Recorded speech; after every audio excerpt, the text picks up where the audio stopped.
I don't care if it's a week, 2, 4, 6, 7, 8. Who do we appreciate? LeBron James. That's who y'all gotta start appreciating. And you gotta stop disrespecting this man. You got AJ Brown, who's a legit number one, and you got Julio, who's a legit number one. One of them dudes gotta get double teamed. Who gonna get double teamed? And whoever gets double teamed, the other one gets the ball. I'm saying this with no pun intended, but full of pride. All sports, all plays. All sports, all plays. All sports, all plays. 365, we making up plays. You talking the game, get you to the days. We're high in the court, the dime in the lane. Variety, topics, living the same. All presentation, sports information. In the airways, taking the nation. All sport, all plays, they working your faces. Grace at the field, so tie the laces. All sports, all plays.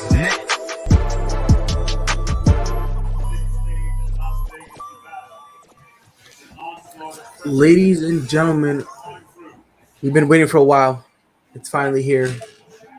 It's UFC 272. I'm here with my boy Said. Or Saeed. Saeed, how you feeling? What's happening? How you feeling? Good to be here, man. Good to be here. Looking forward to this. Everyone loves a good old grudge match, so I can't wait, honestly. Yes, you do. There's get me excited nowadays. What's up, LDZ? Hey, we got someone else on too. How you doing? Hi. I was having issues, of course. Okay, if anything, I'll take you out and just put me in the, let me know when you're ready to come back in. So we have a very slept on card tonight, if we're gonna be honest.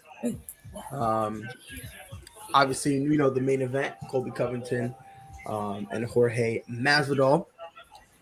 Renato MOICANO, he's coming up to face Rafael dos Anjos on short notice, so it's a 1-6. I think, correct me if I'm wrong, it's 160 pound, right?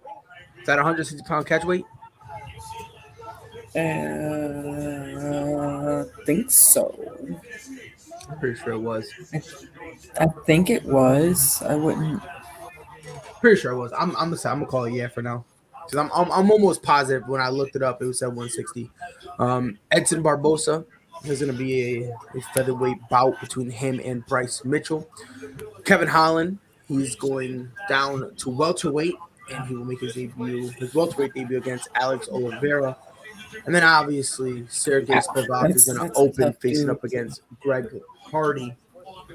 So right now, they are doing the cold open. Outside of the main event, let me start with you, Saeed.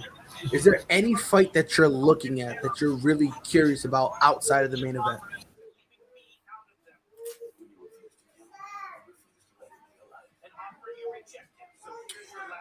LDZ.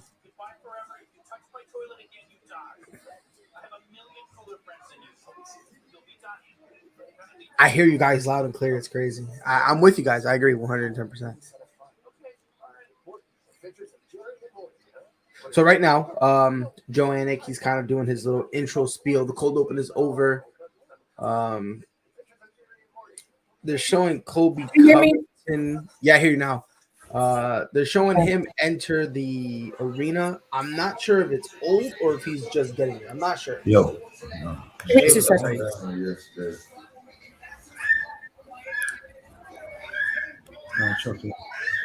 Masdival looks very laid back. Hello. Hey, what's up? I hear you. Yeah, you can definitely. Am I black now? One. Yeah, you can. Hey, you are.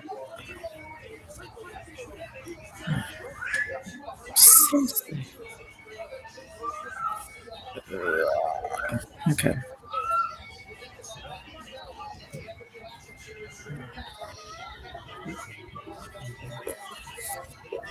Look, I understand. Chris says Masvidal is going to get beat. And here's the thing. He has the opportunity. Like, Colby can win. I just don't know what Colby we're going to get. If we get wrestling Colby, then yeah, he's going to be able to easily dominate Masvidal, who's not a wrestler. And it'll be an easy win. However, if we There we get go. the Colby Covington who thinks he can stand and bang with everybody, he's gonna lose. And you know, we gotta take into consideration he doesn't like to utilize his wrestling anymore.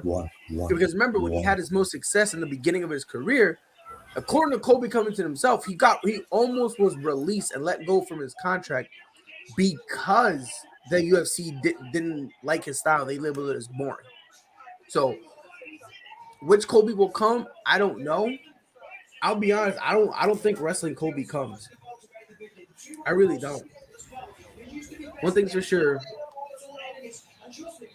Jorge Masvidal is going to be pushing. He's going to be being aggressive, and he's going to try to set up fast tempo. And if this bad blood is real, Colby Covington is not going to want to wrestle. He's not going to want to wrestle. He's going to want to throw hands. So I see him using his wrestling though.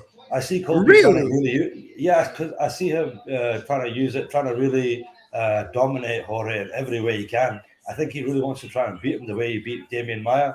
That kind of way, he just wants to really go right through him, take everything he's got, you know, outpace him with the wrestling, outpace him with the striking. But the thing about Jorge is Jorge's got really good hands, you know. Jorge's got brilliant boxing and brilliant counter attacks. He's going to be careful of that. Right, and that's why I'm saying, like, if Colby tries to throw hands with Masvidal, he's going to lose. He's going to lose. Like definitely. You know what I mean? Right. Like the only people who think that he could beat Jorge Masvidal in a stand-up fight are Colby Covington fans who don't even watch fights. Like they're the only ones who can. Right. Colby's only way to win is by outpacing Jorge and using his wrestling. Otherwise, on the feet, Masvidal is gonna. Right. But the thing is, like, and this is my big question mark. Will he be able, like, you believe, like, Saeed, you believe he will utilize wrestling? I'm going to say no. LBZ, do you think Colby Covington utilizes wrestling tonight? I wanted to agree. Like, I think, see, you're doing me. I saw that. I just wanted you to know. No, I always eat on his shows. So, always. I'm always having a snack. It will come. It'll eventually show up on the show. But I think I don't think he'll do it a lot. I think he'll try, but I think Jorge is going to shut it down. Like, I think he has studied. I do. I think he studied him. You have to study. You know, it's one thing to know your friend, know your enemy, but it's another thing to know somebody that you was cool with. Yeah, in the same, and you've known for a long time. You've known for a while. Like partnered with, you done everything with in the same gym for years. And then y'all fell out and y'all went your separate ways. Like, that's the difference. That's, you always keep your enemies closer, like they say. And like I said, it's harder to beat somebody that knows your every way you move. Yeah, all your weaknesses. They know each other's weaknesses. They know each other's strong points. Which is why an interesting fight, you know. And that's why I'm saying I don't think he'll utilize the wrestling because. And don't be surprised if Jorge Masvidal shoots for some takedowns. Do not be surprised because think if you're great ground and pound. He's got great ground and pound, you know. Yeah, like granted, his wrestling isn't the best, but when he gets there, I'm telling you, Masvidal with his ground and pound, stop playing. Yep. And his defensive wrestling is good. He's got sharp defensive wrestling. Very good. You know? It's very underrated. His defensive wrestling is very underrated. No debate. And he's not a slouch for submissions either. Remember, he choked out Michael Chiesa as well. Remember with the guillotine back. I'm gonna tell you why I love watch alongs. Like, watch alongs is my favorite thing to do. First and foremost, Damien says, "I saw this Masvidal fight better outperform yesterday morning." We'll see. Now, here's my favorite part. I love when people comment stuff like this. Show the fight. Don't no one want to listen to you. That's what he said, right? So do me a favor, right? On your computer, right?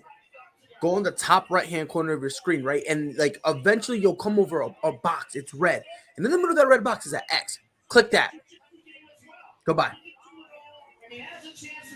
I love to watch them because when you got those people, I'll be like, LOL. Yeah. Like, Mike if you don't want to watch, like Goodbye. I don't understand. It takes 2 seconds to scroll. It takes you longer to type something than you just scroll past something. Right. Just leave. Goodbye. Yeah. Like, oh, yeah, Not got time for that. Right.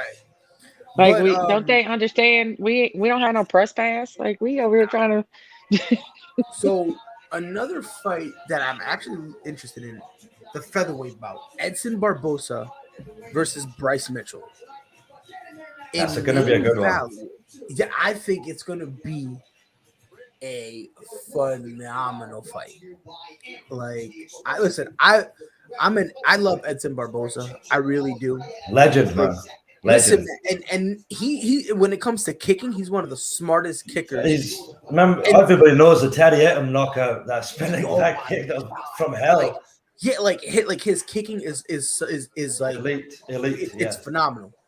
But I don't know, man. Bryce Mitchell, I like this kid. I like him. I think he's a solid all around fighter. He's got a really cool energy about him as well, eh? In fight week, he's been really cool to listen to. You know who he kind of reminds me of a little bit when he speaks and his demeanor and anything? Kai Kara France. He reminds me a lot of Kai with that very cool, mellow, laid back type of just the way his energy comes. Brendan has Greg fought yet? Not yet. The first fight hasn't kicked off yet. If I'm not mistaken, I believe he's opening. Yeah. Greg Hardy's fight is opening. Fighting SPIVAK. Yes, it's about to start in a minute. Yep, it's gonna start here in a few minutes, but it's not up yet. This should be a fun fight, by the way. This could be a good one. Right, but so let's get into it. Again, both heavyweights, unranked. SPIVAK, Hardy. I'm gonna start with you, Saeed. Who you got? Well, see, to be honest, in this one, I think Greg Hardy's going to have a good opportunity here to have a good comeback from his last, couple of performances. SPIVAK's really tough. He's kind of well-rounded, but he's not really too good in one area. Greg Hardy, on the other hand, has got really heavy hands, and he's good at utilizing that. So, see, early for Greg Hardy, he's got a good chance of winning this if he could capitalize with his heavy bombs and just pushing SPIVAK back and closing him into the cage and cutting him off completely.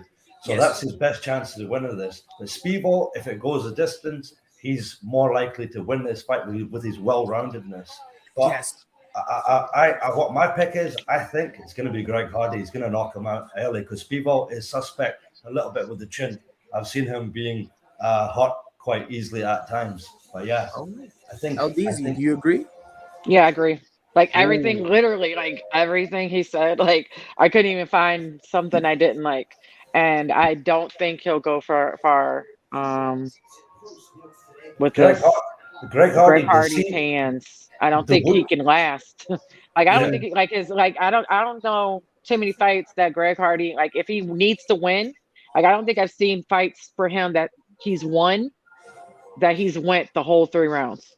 Like I haven't seen too many in his career that have went his way. But if SPIVAK can control this, can control this, though, get past the first round. Greg Hardy here has been suspect in the past as well with his gas tank. And honestly, that's why I'm going SPIVAK or SPIVAK. That's why I'm going to go with him because again, not only is he the better overall fighter, I'm talking about in terms of well-roundedness.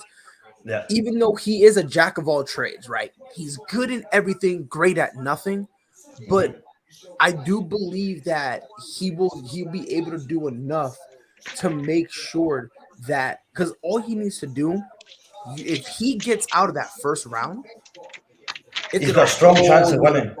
He's got a strong chance of winning. That's it. Because after that, it's like now Greg Hardy's gonna get tired and he's gonna be like, and he's gonna start kind of looking a little gas, and then SPIVAK can then just do whatever he wants. So hopefully Greg Hardy's worked on his cardio and we're going to see a better performance in that aspect this time as well. You never know. Yep. He's looking in good spirit, making his way up to the cage now. So Greg Hardy's walking out. He's feeling good. He's jumping around. So Brandon, just letting you know, Brandon, if you're still watching with us, Greg Hardy's walking down to the octagon now. So the fight it's going to be him And then I believe is Spivak Russian? Spivak is, I think he's Ukrainian. I'm not Ukrainian? sure. Because when he was talking during like the pre-roll tape, it was in English. Like they had it subtitled and everything. Yeah, so he's Ukrainian? Sonny, can you quickly check where Spivak's from? I think he's Ukrainian. I don't want to butcher it. He's either Ukrainian or definitely Eastern European. Okay. He used to fight in the WWF. WWF. Sorry, what's that? Oh, it's like we wrestling? WWFC. No, it's WWFC is an organization in Eastern Europe that he used to fight on. I actually know the promoter that runs that event, and he fought on that show. And from there, he got his opportunity with the UFC. So I know a little bit about Spivak's background. He comes from his earlier fights are against really tough guys as well, in his rise to get signed with the UFC. So he's not had an easy run. Moldova. He's Moldovan. I just checked it up. Moldova. Checked it. Yeah. So Nice. I like that. That's what's up. Moldovan. Good wrestling country, Moldova. Strong with the Roman Greco wrestling and stuff like that. Rumor has it they teach Roman Greco wrestling in their schools. That's the rumor. See a lot of those countries, particularly Russia. They do. Like that's what I heard. I don't know if it's true or if it's a joke because of how good they are. But honestly, rumor has it that they're legit. No, it's true. Honestly, Dagestan, these places too, all around Russia, near Russia, these surrounding countries, they teach it in schools. They do wrestling, boxing, kickboxing, sambo. They do everything. That's why they're so good at MMA, because they've already had a build-up. Basically, kind of like what you guys in America have got varsity and stuff like that. You know, when the kids go into university and they wrestle for the state and the national championships, they have a similar kind of thing, but it's in everything. It's in like all. So he was born in the Republic of Moldova. Look up. Borf. He's like, hey, what's going on? It's like stalking me. Like, get your. Why he won't let me be great. Hold on, because now I'm really curious. Republic. See. Okay, so that it is good old Google. Good old Google comes in use. Good old Google. Because I would have never guessed that. Like that country would have been the very last country I would have thought of where he's from. Okay, so Moldova is basically its own republic, its own little thing. Yeah, I would have guessed that. That's not what it was. Yeah, it's in Eastern Europe, and I guess it's like surrounded by a whole bunch of bigger places. So I guess it's kind of like Moldova is basically like a mixture of like some Russian, some Ukrainian. It's basically like a melting pot, so to speak. Okay, exactly. He looks like he wrestled bears. I want to change. His nickname is Polar Bear. Yeah, he looks like. Yeah, I think he wrestled bears. Can I change my pick? No. So to tell the tape, Greg Hardy has a 2-inch height advantage. Coming in at 266. Significant weight advantage. Not even, oh my God. And he's got a 2.5 reach advantage. For context, Sergey is at 243.5. And Greg Hardy was weighed in at 266. I'm just going to quickly grab some water, guys. 2 seconds. No, do you think? We'll be Go here. ahead. That's what I did. That's what I was like, hold on. I had my water filled because I was like not thinking. I was like, what time is it? Because the basketball game threw me off. Seeing Coach K, I was crying. Yo, I cried for like a good 30 minutes. Like I was just crying. I was over here just good 30. threw me off. Can somebody tell Bruce Buffer I want that suit? I don't know what I'm gonna do with it, but I want the jacket. I want the jacket. That purple is hot. Yo.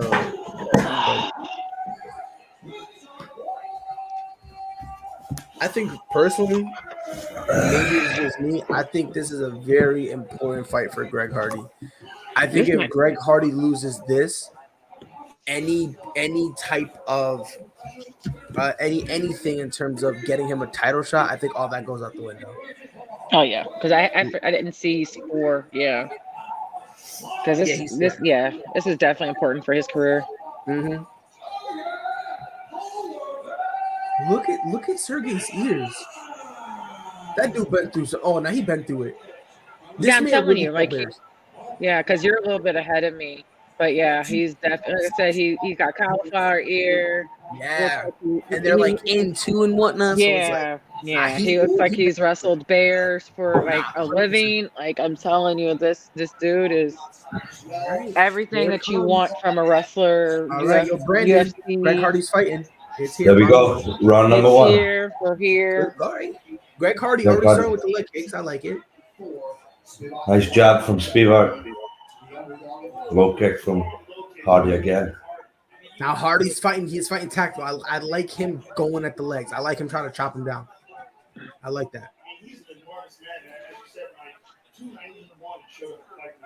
Well, this sucks. I'm that far behind you guys. Jab from the stomach. So KG start. Both men taking the time. Yep.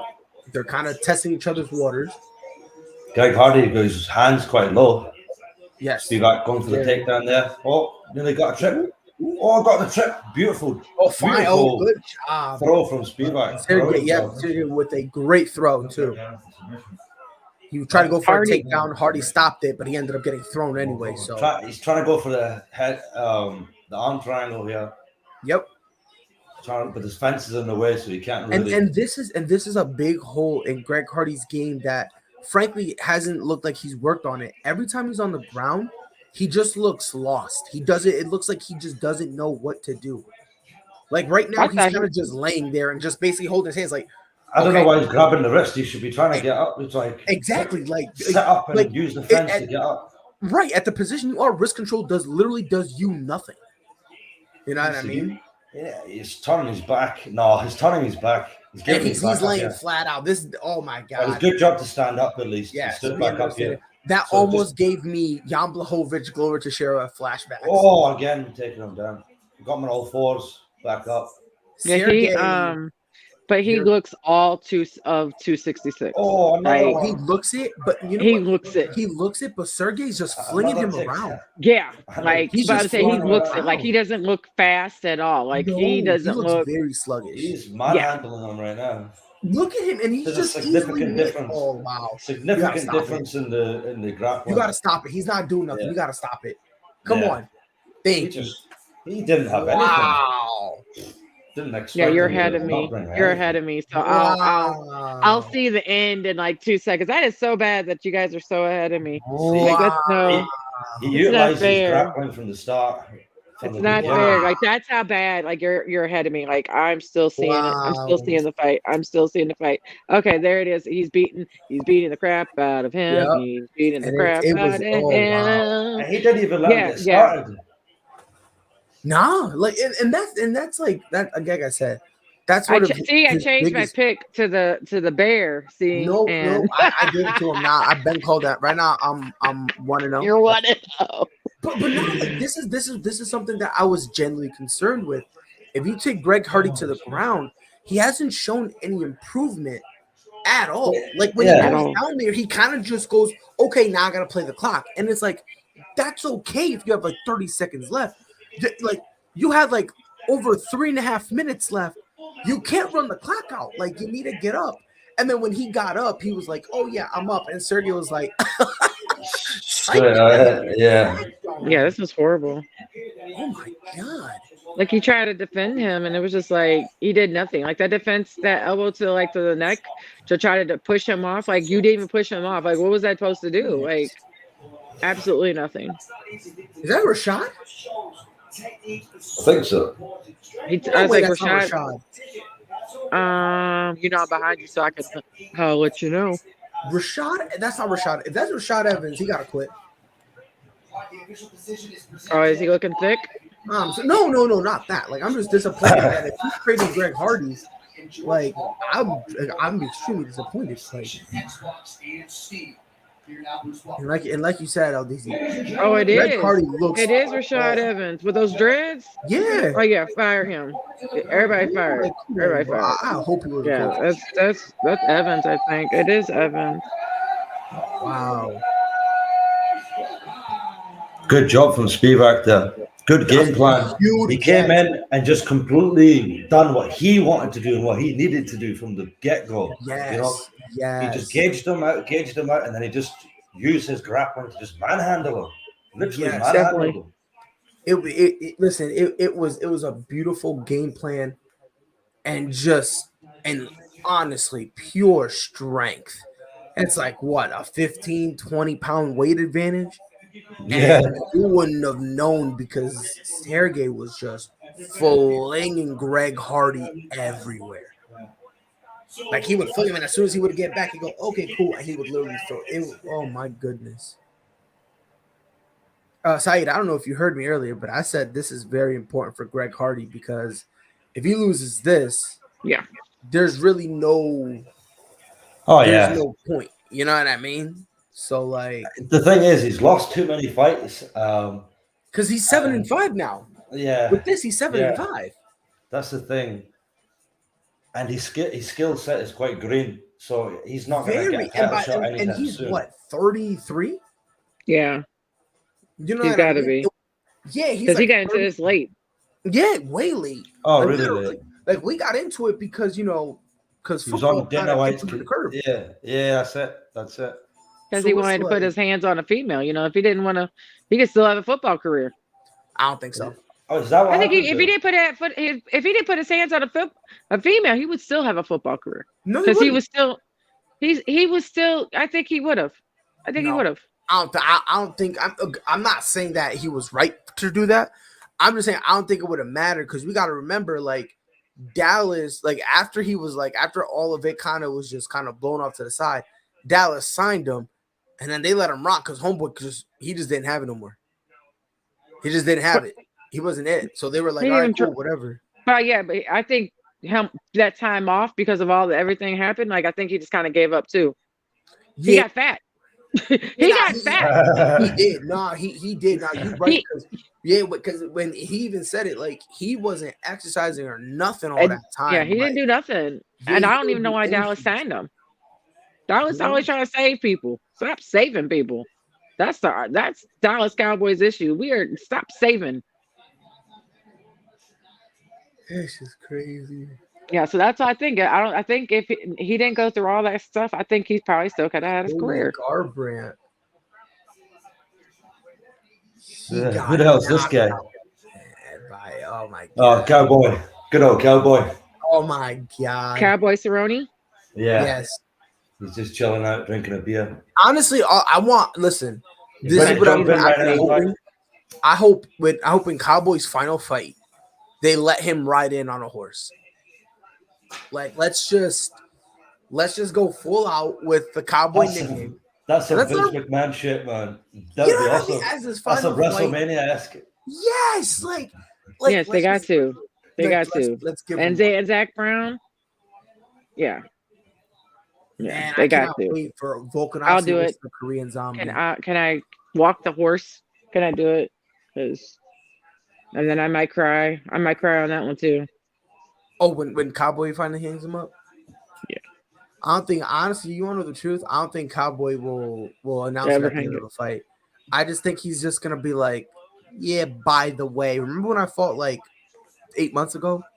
Yeah, that was my last fight. That was my last fight. Like, I feel like that's how Cowboy's going to do it. He probably will. Yeah, I follow him. So, but anyway, when I find out, I'm probably Waterworks.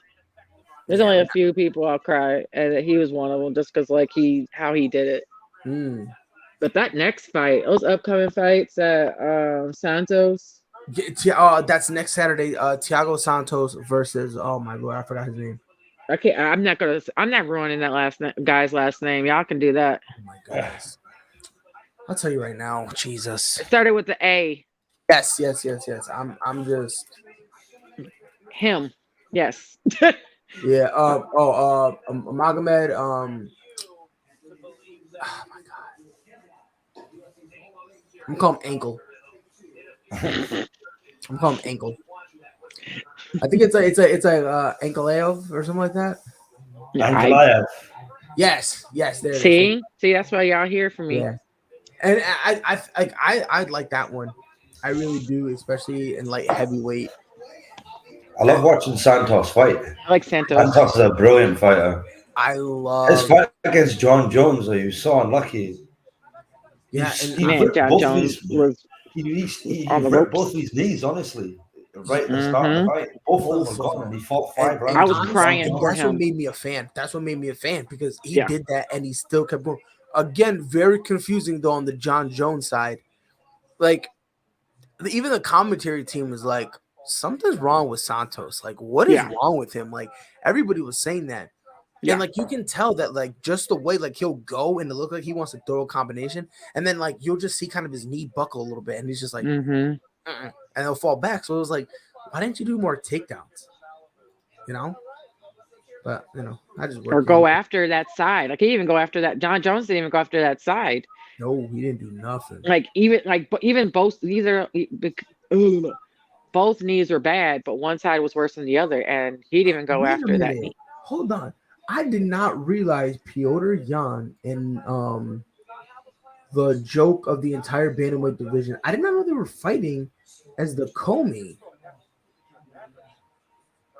I didn't even know they made that fight. Today? That's how less I care about that fight, man. Peter Yan will just destroy him, man. That was a disgrace. No, that's what I'm here for. Wait, have I told you what I think should be the proper punishment for Aljamain Sterling? No, what? I never told you. No. We got some time, right? All right, yeah, we got a few minutes here. Yeah, you got a few minutes. Tell me. I'm gonna tell you what I believe is the punishment for Aljamain Sterling being a literal joke and almost killing the bantamweight division. So we're gonna give him Piotr Jan, right? Okay, Piotr Jan's gonna beat the bejesus out of him, right? We're gonna kill him, right? So Dana White's gonna say, "Hey, Aljamain, I'm gonna give you an opportunity to earn your belt back. So you know who you're gonna fight? You're gonna fight TJ Dillashaw, right? That's the first thing you're gonna do. But you know what we're gonna do? Dana White is gonna have a contract written in blood. And so it's yo, TJ, this is the one time I'm gonna let you. We gonna drug you up with so much EPO. Remember what we suspended you for 2 years for? Yeah, you're doing it. We're gonna have you juiced to the gills. We're gonna remake Mark Hunt versus Brock Lesnar when Brock was just juiced to the freaking gills. Yeah. We're gonna do that, right? And after that, we're gonna ask him, hey, how you feeling? You want more? And then after that, I want Corey Sandhagen to drag this guy. And then after that, when Corey Sandhagen's done with him, I want him to say, I want a match. And after that, you know what we're going to make him do? We're going to make you know what? Bantamweight, it's not for you. If you're willing to move up to featherweight, we'll give you a title shot. And I want Alexander Volkanovski to make this man retire. Oh, that's a bad night for Sterling against Volkanovski. He'd get his ass whooped, man. And by the way, I don't know if y'all know. I know Alexander Volkanovski. Him and I, we kind of be, we be talking. So I hit him up and be like, yo, Savage, because I call him Savage because he is Savage, right? So I'm like, yo, Savage, make it, drag it out. So you feel me? He won't get knocked out to like the third round. You feel me? Like, and Volkanovski will be tagging him, bah, bah, bah, and he'll get rocked, and then he'll stop and look at the camera and say, "Pride for you, but I'm not gonna do it." I'm gonna be like, "That's my dog right there." Okay, it sounds like a good story. It sounds like a great story. We need to punish Aljamain Sterling. We need to punish him. Honestly, man, the man almost killed the entire division. I don't know what's worse, what the stunt he pulled, or when Josh Koscheck, who was it that threw the knee? What was that? Sorry? I'm trying to remember who threw the knee. When Josh Koscheck tried to fake that he got hit in the head when he was down and someone he was fighting someone, they threw a knee and they completely missed.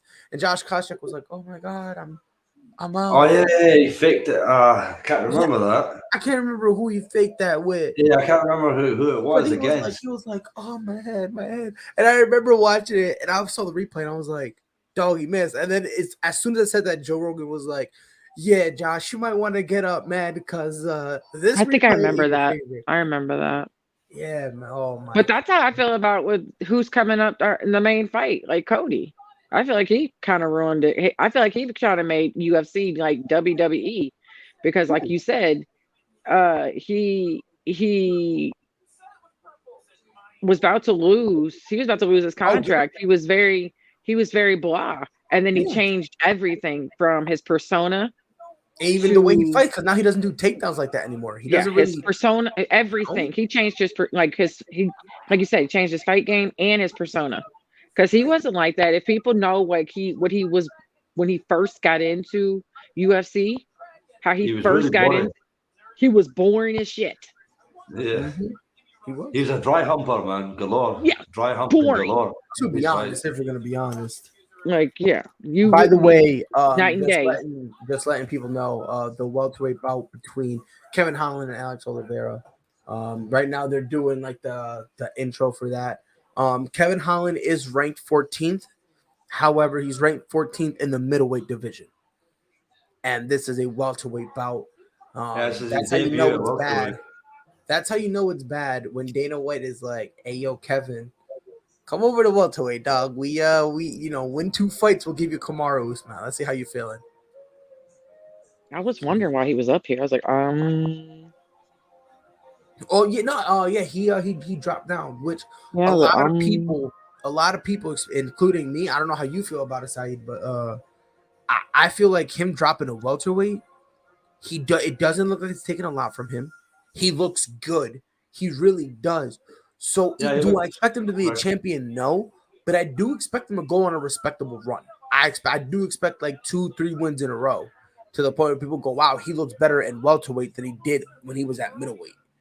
You know, I do expect that, but Alex is looking old. I'm hoping to see that. I'm hoping to see that because I like Kevin Holland. I think he's got a good attitude, and I like his confidence.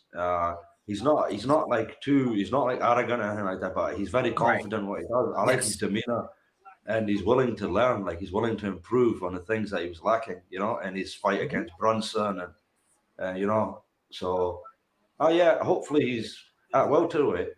I mean, he's got a weight class down, and he's took his time to drop the weight. So this week he's looked really fresh, to be honest. In every interview and even in the weigh-ins, he's looking good. So yeah, man, I'm looking forward to this. And then obviously the Brazilian Cowboy, he's a legend. He just comes into scrap. This guy just comes in to have a war. So see, you know what? Great. Okay, before, who you got winning, Kevin Holland or Alex Oliveira? I'm not really sure, to be honest. It's kind of, you gotta pick. I'm putting you under the flame, brother. You gotta pick. Well, I like them both, but I think for this one I'll just go with who I like more right now, and I like Kevin Holland, and I want to see him do well. Okay. So I want to see him do well at welterweight, because I think it'll be better for him, because he's got a lot of benefits. He's got a long reach, tall guy, big for the weight. See what happens, man. So I'll go with Kevin Holland, but I'm expecting a good fight though, and I'm expecting Oliveira to be coming at him. So it's going to be a good one. LDZ, who you got? Can I wait till tail of the tape? Nah, you gotta pick now. I can't tell myself. Okay. So I went with Saeed's pick last time. And I felt like that was a jinx for one of us. So, Alex, I don't want you dancing though. Like, you were just doing all that dancing and stuff. But he does that all the time, to be honest. I know he does, and I love him though. But that's his vibe. He just loves to dance around and have a laugh. I know he does. We're just gonna go with Alex. Like, I like both. And it's Alex. Like, it's. Like I said, it's the Cowboy. He's probably the happiest UFC fighter there ever is. Like, you'll never see him in a bad mood, like, ever. So I'm gonna go Kevin Holland, and I'm gonna go Kevin Holland for one reason and one reason only. The last time I saw a guy dance how Alex Oliveira did, he got knocked out. See, that's what I'm thinking. Just for that, I'm gonna go Kevin Holland, because, and I'm choosing, and I gotta go opposite, because every time somebody picks all three, they all wrong. But in terms, so this is the score right now. So now I'm undefeated. But don't get me wrong, I like Holland. So if anybody is out there listening, I do like Holland. I do. This is one of those people. that I He think look- people he look sleep on. focused, I you think know? he's very like people sleep on him Yes, Kevin more Holland. than that. I think Holland is very slept on. Like people know who Oliveira, who he is, and they know. But Saeed, you wanted to say something? No. I was just saying that Kevin Holland looks in good spirits. He looks focused. He looks like he's Yes. up for it. Oh, now he's So it's dancing good to too. see. Great. oh yeah, see, everybody's Double dancing. knockout. Everybody's dancing. Take it, double knockout. But to Saeed's point, Kevin Holland, he Double looks knockout. nice. He look and like listen. Usually, when you see guys switch, you always see that hint of nervousness. I don't see that with Kevin Holland. I see a guy who's calm, cool, and collected, who's basically treating it like this is just another fight for me. You know what I mean? Like you kind of see him smiling and being a little loose. So just don't be too loose now, because that'll hurt It's you. a good fight for him because Oliveira's not really going to go for a takedown. He's going to stand and bang. So it's a good fight for Holland. It's not really going to go to the ground. So Yeah. tell the tape, Kevin Holland's 29, Oliveira's 34.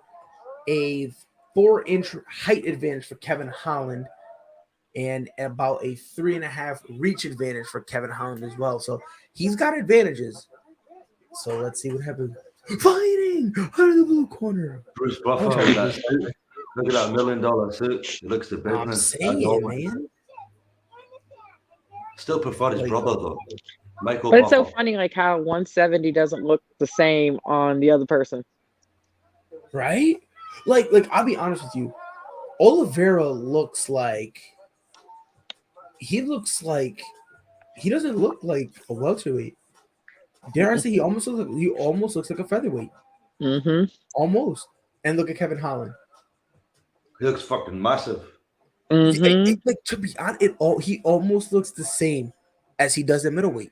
Mm-hmm. Maybe it's just me. I don't see a difference. Yeah. Again, it could be me. But He's got a big frame, you know. Naturally, he's got a big frame, you know.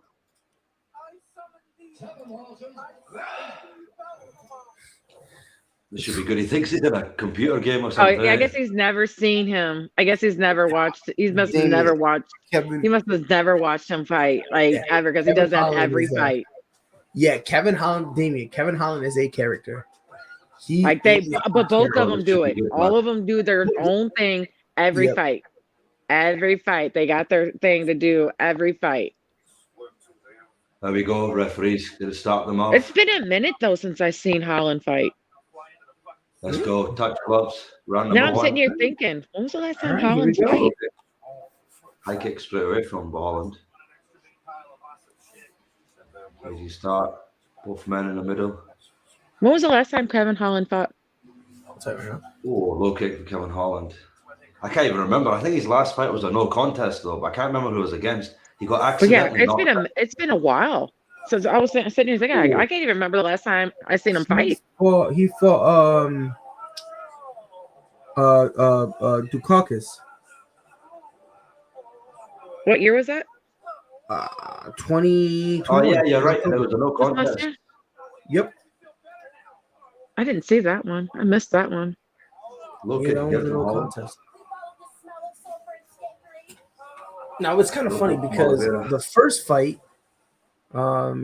Sergey versus Greg Hardy, both of them were trying to test the waters and see what's happening. And this fight, Helen versus Oliveira, they're not doing that at all. Like No, they're going for it straight away. they're going for it straight away. Both men in the center of the octagon. Trading shots, man. Ooh. Brilliant. Kevin Holland on the outside now. But this is the type of fight I expected. I expected from these two. This is what I expected because that's the type of fight that these two bring. I'm liking the low kicks from Kevin Holland. Really nice. Me too. But for some reason, he just seems a step behind a lot of times. Because then he'll do it and he'll get caught. You know what I mean? Like, yeah, he's lunging forward with the crosses. He just got caught there from Oliveira, so he needs to watch out for that. He needs to keep his hands up as well. He's giving himself up. Like you can tell when he's about to throw it because how he shifts. Like you can tell like he's about to throw that punch because he does. Now he didn't do it. I'm a little bit behind you. But he was Saeed, doing it at the Just beginning. give him a low kick. Saeed, what's the time on your? How many minutes are left in the first round? I'm behind you guys by like 2 minutes, 46 seconds left. yeah, I'm behind you probably about Yeah. 15 seconds. Oliveira's got his back standing position, takes him down. Oliveira's got him down here on all fours. Kevin Holland gets back up on his feet, back in the middle. Both men in the center again. 2 minutes, 28 seconds left of round number one. Oh, Kevin Holland stepping forward, pushing Oliveira back. Oh, Oliveira just landed a beautiful cross and they just ducked away. Nice work from Oliveira.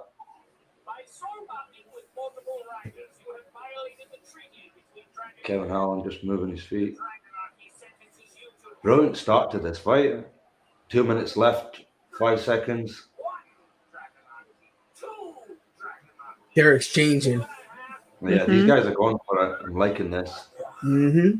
They're being methodical as well. They're not just going crazy. They're actually picking Yes, shots. like, I was just about to say that too. Like They they'll have these definitely pockets of watch. chaos, and then they reset. So it's not like they're just throwing for no reason.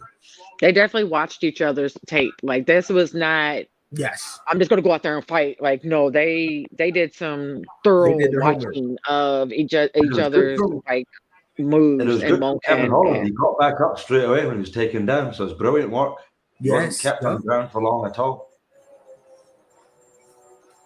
Low kick again from Kevin Holland on the calf. And for him, Oh, what a front kick there. Oh, low kick again.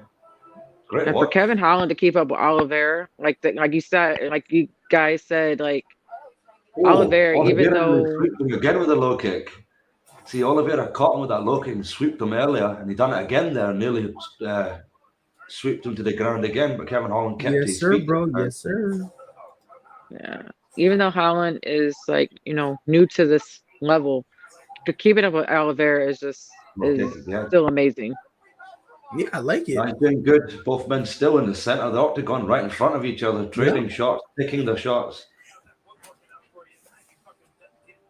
Oh, no, low kick again. But see, when Oliveira lands a low kicks, it just seems like he can chop the tree down. Right.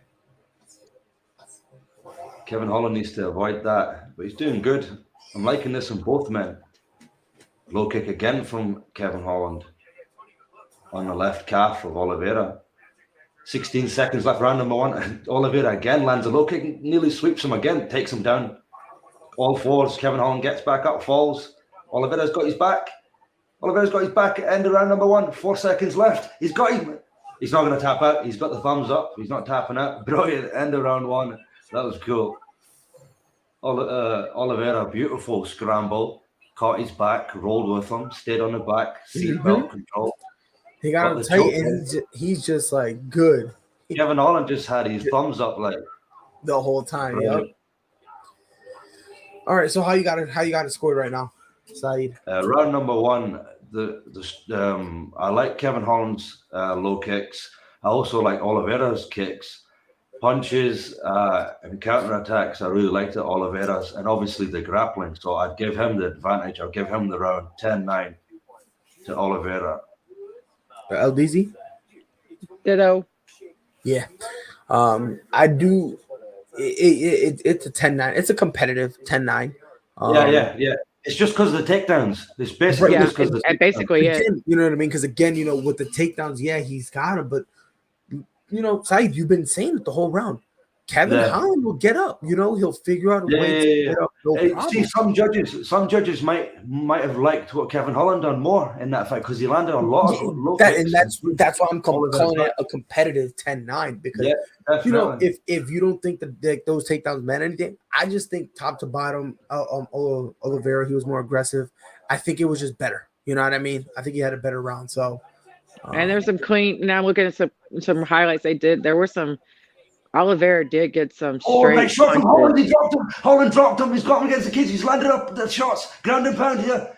The referee might stop this fight soon if Oliveira doesn't move. He's getting caught with lots of shots. Holland's got him on top against the cage, elbowing him in the head here, elbowing really hard. The referee stops the fight. I'm seeing it now. There you go, Kevin Holland. I'm seeing it now.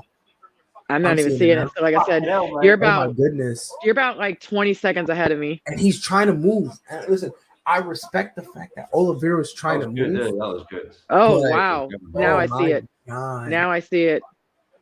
Yeah, he tried. I just want tried. the world to know. I wasn't expecting that. Let's go. LBZ, who'd you have? You had Oliveira, right? In the end, Yeah, I had all of there. But that was beautiful. Like that's what you need. That's it. I wasn't expecting that, but hey, I respect it. I respect it.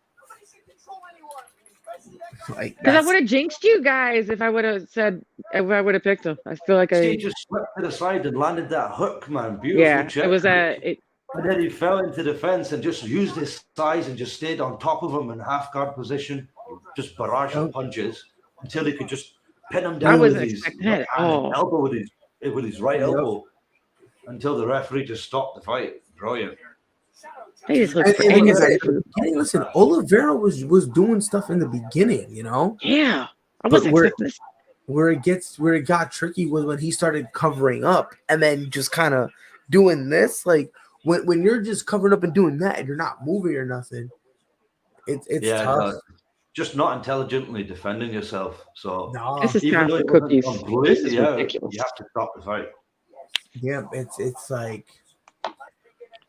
But it looks like Kevin Holland looks great in terms of how his body looks. He looks great at welterweight. I do like him here. I really do.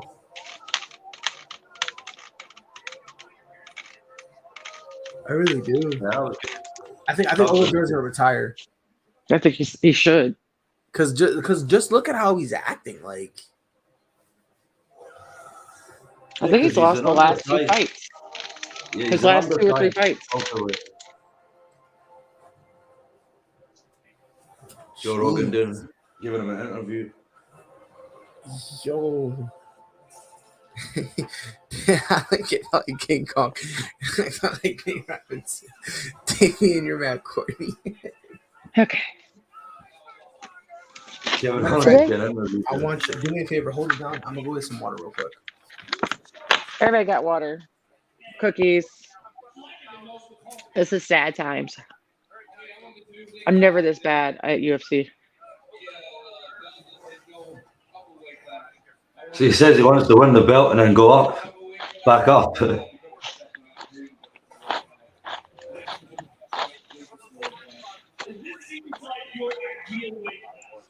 Yes. Joe says this is your ideal weight class. I agree.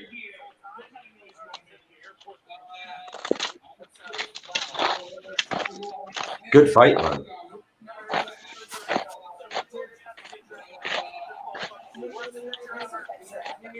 What did he say? What did he say? Hold on. Oh, he wants to call it cowboy.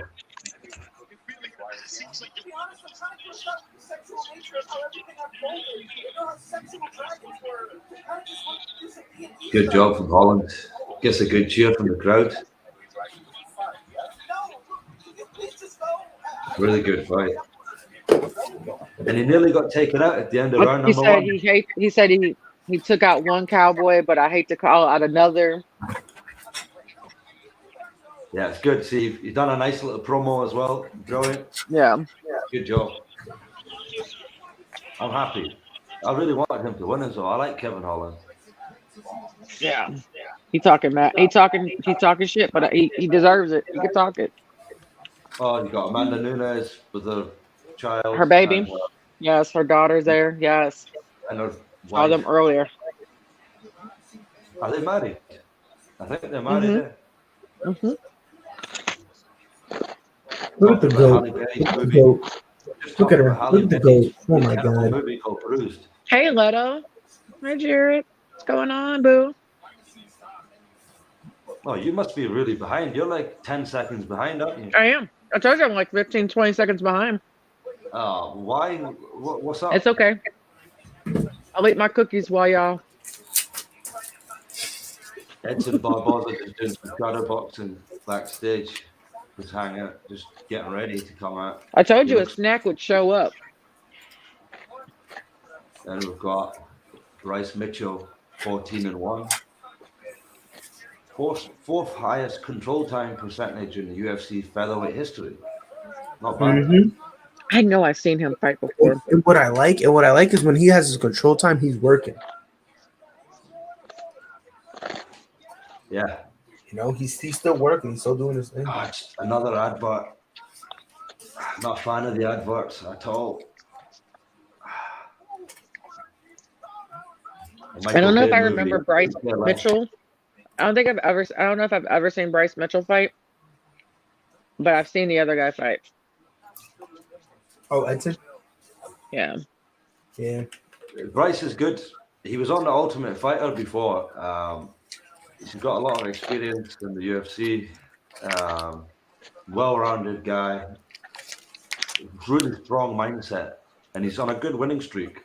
So he's kind of, obviously, Edson Barbosa's experience trumps that, obviously, but he's a really confident fighter, and he's on a rise, and he looked really, really good in his last couple of fights. So, what is that? Pride? I'll give the advantage to Edson Barbosa in this one because of his experience. And you gonna go Edson? Lately, yeah, Edson's looked good lately as well. He's looked good. Okay. I'm not really sure. Huh? No. So, Saeed, you said. Just make sure. Hold on, Pride. What was that? Don't worry about it. So you said. No. You said, Saeed, you got Edson Barbosa because of the veteran. No, I'm saying that that's what his obviously key is, but I'm not really sure, to be honest. I'm trying to think in my mind. Okay. Well, you got. I'll give you another minute. Who will take this one? Oh, easy. Who you got? Edson Barbosa or Bryce Mitchell? Edson. You got Edson Barbosa. I'm going Bryce Mitchell. Bryce Mitchell. I'm going Brycey. I'm going whatever who you're going. I'm going.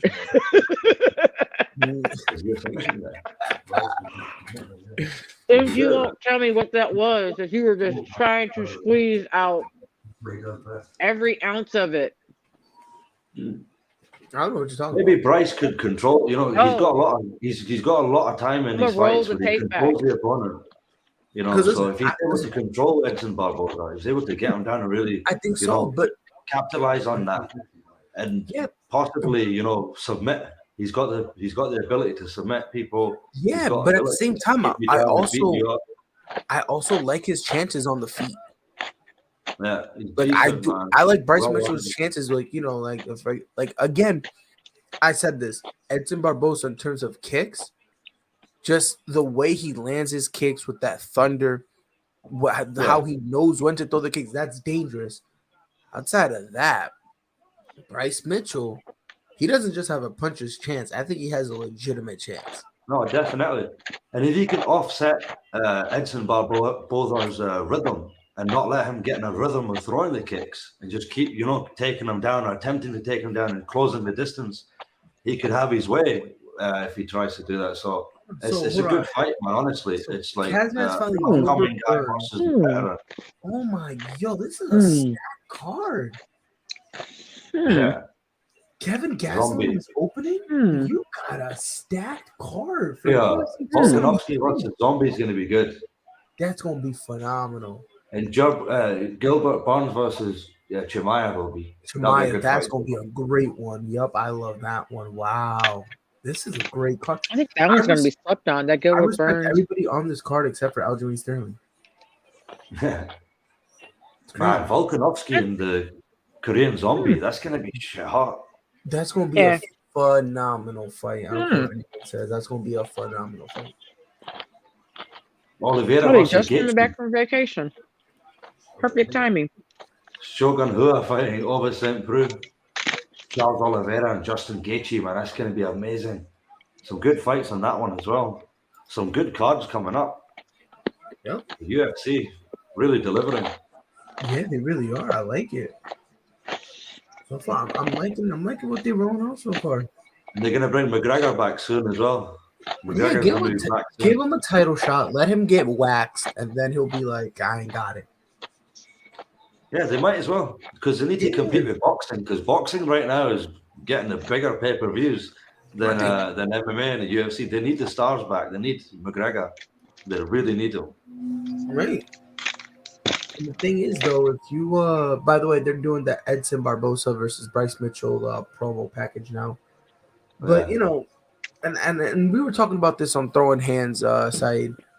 I said we might as well just give Conor a title shot when he comes back. So that way when he gets waxed and he takes a loss, he can just be like, you know what? I ain't got it no more. Yeah. Because if he's not fighting the top Just go guy, higher. he's not gonna have that conversation with himself unless he's fighting that top guy. Yeah. You know, like if he's fighting me, he's not gonna care. You know what I mean? Like he'll be like, win, lose, or draw. His excuse was, oh, I'm looking past him. So man, I like Bryce Mitchell. Who do you think with Oliveira and Gaethje? I think Gaethje's got a good chance of knocking him out. I don't know, man, because we said the same thing about Dustin Poirier, and look what happened. Exactly. I You know like what I mean? actually I picked Portier. Actually, I did pick. I Dustin. I picked Dustin.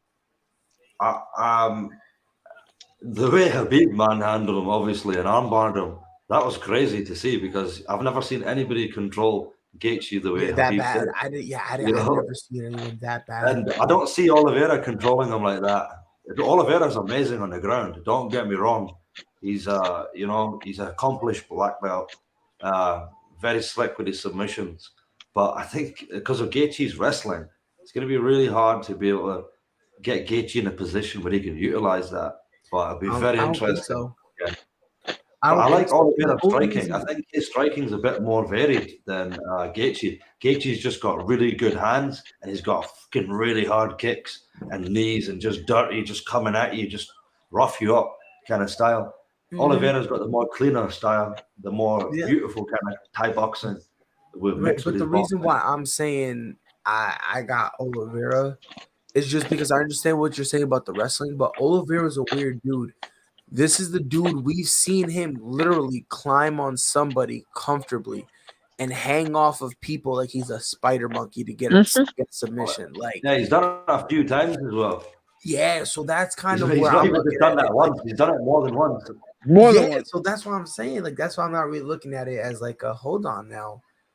He could make Justin Gaethje tap while Justin Gaethje is standing, like that. You know what I mean? That's kind of why. Plus, I kind of do want to see Makhachev versus Oliveira.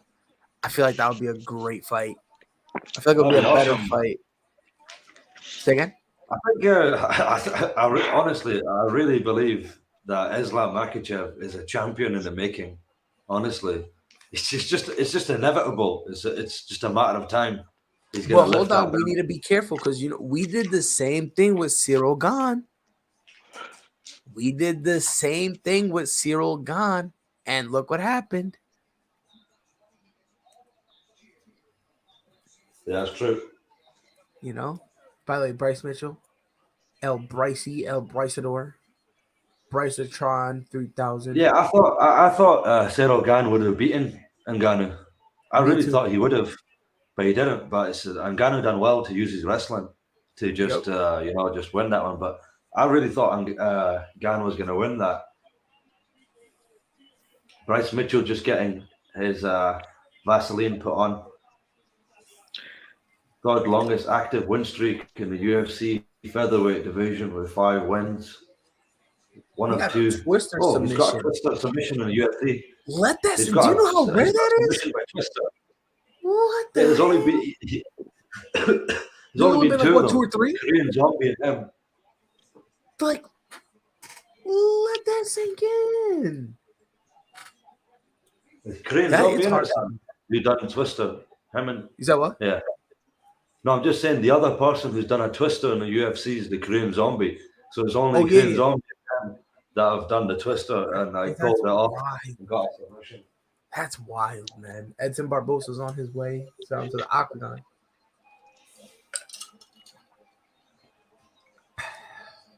So you guys are going for Barbosa on this one? I'm going Bryce Mitchell. No, and I'm going for Bryce Mitchell. I was gonna go Bryce just to make it fun because I thought you guys were gonna go with Barbosa. No, LDZ's going Barbosa. No, I'm going for Bryce Mitchell. You're going Bryce? Yeah. We could do a clean sweep. It's okay. I told you, so I'm going whoever you're going with. Remember? Come on, Edson, choke for me, bro. I've just got a feeling that his experience is going to be too much. Think so? But I don't know. And then at the same time, I'm like, he's susceptible to getting taken down and controlled. And Bryce Mitchell's that's his ace game. That's his ace card, and he's. You know what I just realized? You know what I just found out? And they actually just said this. Edson Barbosa is the only fighter in UFC history to have wins via head kick, body kick, and leg kicks. Oh, yeah. Come on, Brycey, don't. And I'm surprised Bryce Mitchell is the favorite. That actually kind of blew my mind. I'm surprised he's so dominant on the ground, honestly. Yeah, he's a minus 165 favorite. And Barbosa's a plus 145 underdog.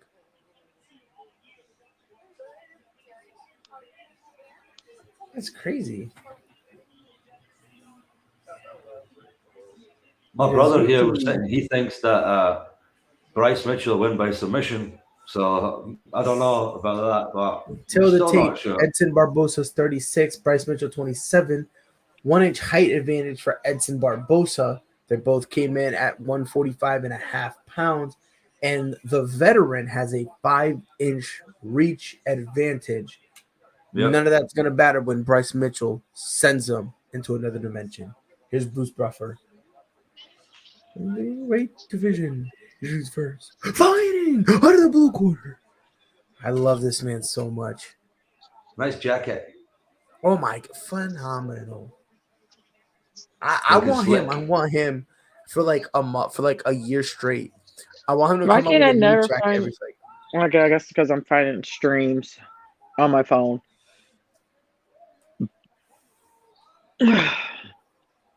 Mitchell looks very calm. Yeah, I'm finding streams on my phone, and they're just now saying Bruce. They're just now saying tail of the tape. Like, dude, you guys suck. Like, why can't you be where time on you guys? Why can't it be where you guys are? Said, where are you? Are they introducing Edson Barbosa on your screen?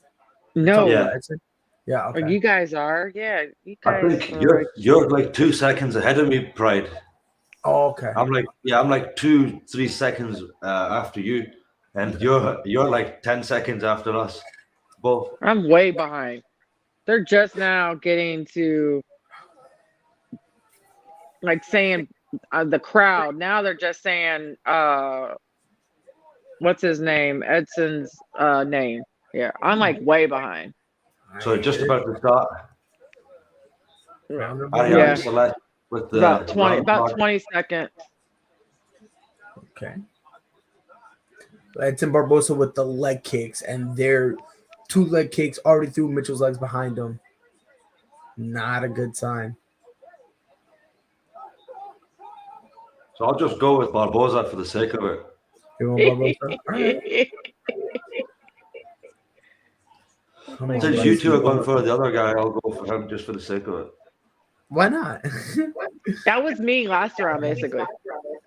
Another great leg kick from Edson. Jeez, man. His leg kicks are having thunder. He's moving his feet well. That's what he needs to do. Oh, hard kick. Yep. Keep that up. He's going to do well there. Keep Bryce away from him. Don't let him get close. Bryce is going to stick to you. He's going to. Yep. And that's the thing. Like, and Edson's just waiting for him to kind of scoot back a little bit to get off balance. And Edson's just going to charge him. I could sense it. Nice low kick again. Edson's keeping him away with these low kicks right on the calf. Step forward for a jab there. Bryce done a good job of getting out of the way, using his footwork. Side kick from Bryce. Edson. Nice kick again from Barbosa. Goes for a high kick, blocked. Body kick from Mitchell. Low kick, I beg your pardon. He's cutting Barbosa off really well, but he's not doing much. Oh, he hurt Edson, but Edson gets right back up against Cage. Wow. That was a good shot from Mitchell, but Edson with the veteran presence. Yep. Oh, yeah, back up straight away. That was brilliant. Yep. But Edson is up. Mitchell with the takedown. Going for a takedown. He's got Barbosa against the fence. Yep. Barbosa doing the good. Oh, he got him down. Oh, he's got him all the way down now. He's in Barbosa's guard. Yep. Now he's working his body. Exactly where he wanted to be. Yep, he's working his body, and Edson is where he's kind of grasping on to Bryce in a way where Bryce can't really hit Edson's head. So Bryce has to work the body. Yeah, he's up against the fence here. Barbosa not really trying to improve the position. He should really put his foot on the hip and try and push away and try and get up. Good elbow from Bryce Mitchell. That's a good elbow. Yeah. Bryce Mitchell doing a great job here. Oh, beautiful elbow. Ooh, good job. Good job. 2 short elbows. Elbow/forearms from Bryce Mitchell.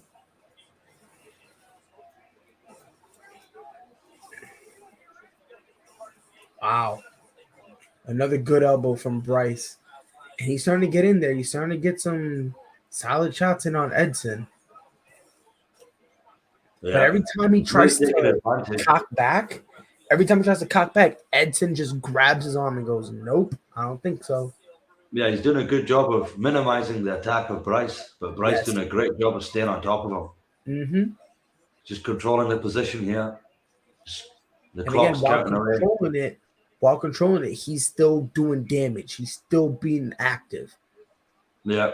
So this is the type of takedown that elbow again. Yep, beautiful. This is the type of takedown you would want when you would take him down and you're still working. You're not just holding him and whatnot. You're still doing something. Winning the round comfortably, yeah. Wow. Nice elbow again.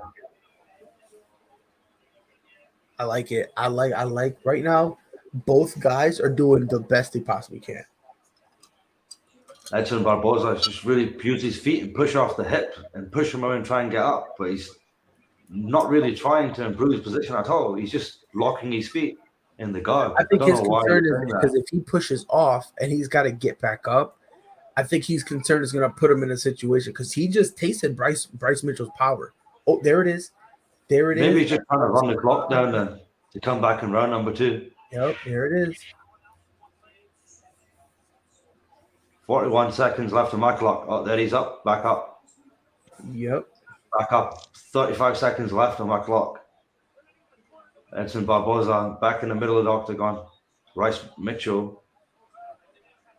Nice body shot there from Barbosa. Wow. Edson's really trying to get creative. Almost caught him with that kick. Oh, wow. Spinning back kick to the body, misses. Wow, and that's round number 1. Oh, wow. nice shot there from Barbosa. Nice cross from Barbosa. Wow. Not bad. And the round number 1. Bryce Mitchell won that round, clearly. Yeah. I like Edson's beginning. I really do. Like, in the beginning, I was giving it to Edson because of, again, those leg kicks. Sweet. Yes, but those are money in the bank leg kicks. He ended up getting tagged, which he kind of, he did the best he could. But then with Bryce Mitchell ended up taking him down up against the cage and spending a majority of the round there. And again, while he was there doing damage, he was still being active.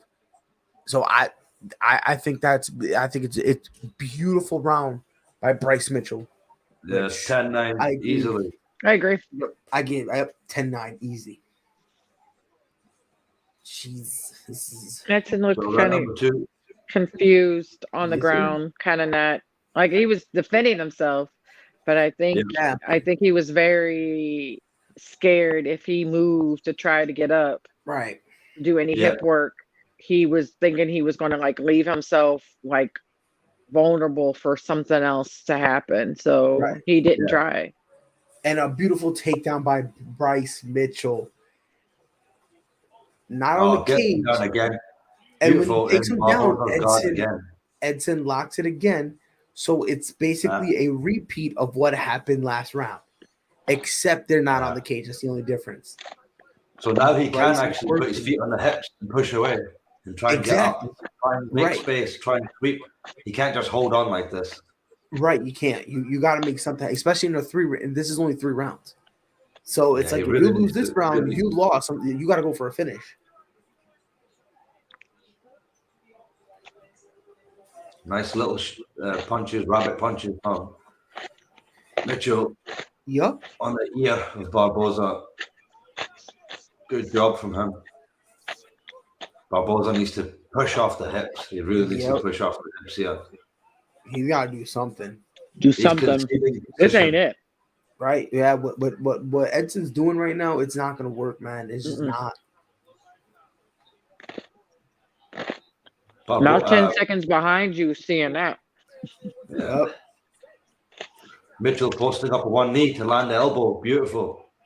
Mitchell was working the body. Edson felt it, so he kind of sent something back for his troubles.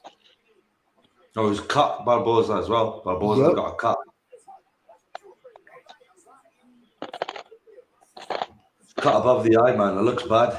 Yep. And it looks like it's getting into his, it would be the left eye, it looks like. Because, like, I see him kind of blinking a little hard. Pause.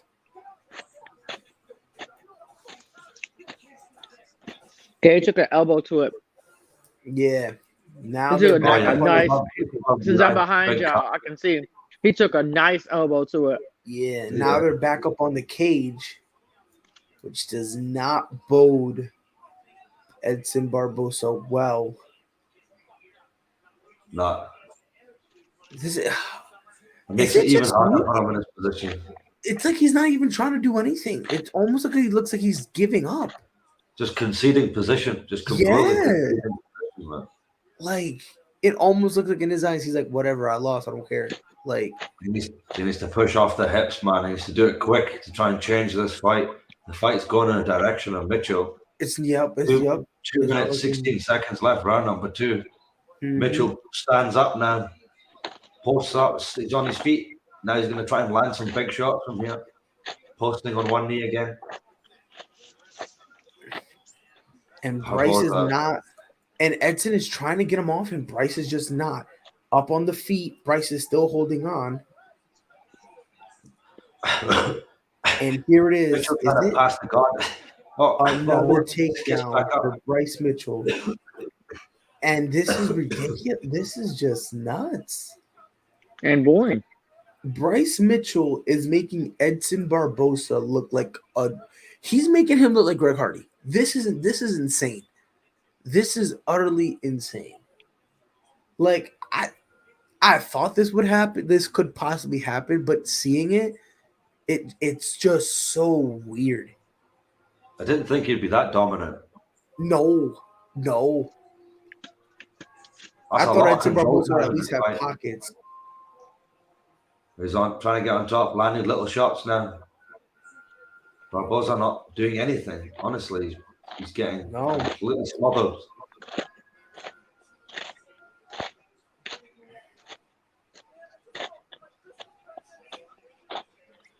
Terrible position for Edson Barbosa. He's completely trapped. Horrible. Yup. And now Edson, to get Bryce Mitchell off, he almost looks like a fish flailing out of water. Yeah, he's a lot of energy drained out of him now. A lot. When you've got someone on top of you that has all that weight on top of you, and then landing shots. Combine that with getting hit, like you're just with losing. Elbows, punches. Yes, honestly. like you're losing so much energy without even trying to waste energy, and it shows. It shows. Yeah, Bryce Mitchell, good. He's locked into a half guard position, completely flattened on his back. There's no point of him even doing that. He's just wow. trying to get up round number 2. Now Dare I say, I think you can make an argument that's a 10-8. Yeah, you could. I think you can. I'm gonna go 10-9, but I think that's one of those rounds that you can make an argument that it's 10-8. Because why would you even give it a 10-9? He ain't even do nothing. like Edson Barbosa, like, oh my god, it was awful. He did nothing but lay there. I And mean, a kick at the end. No, he had a leg kick in the Kick at the beginning. end. At the end and the beginning. Ooh, watch out. Ooh, I see that. I saw that elbow. And as soon as the elbow hit, you saw that cut open up. Oof. Yep. Bang. Cut straight away, man. Big elbow. Nice shots from Bryce. And Bryce over there looking like he ain't never been, like he ain't even in a fight. He looks like he's working out. Like, It's crazy. it. Third and Just final taking a round. jog.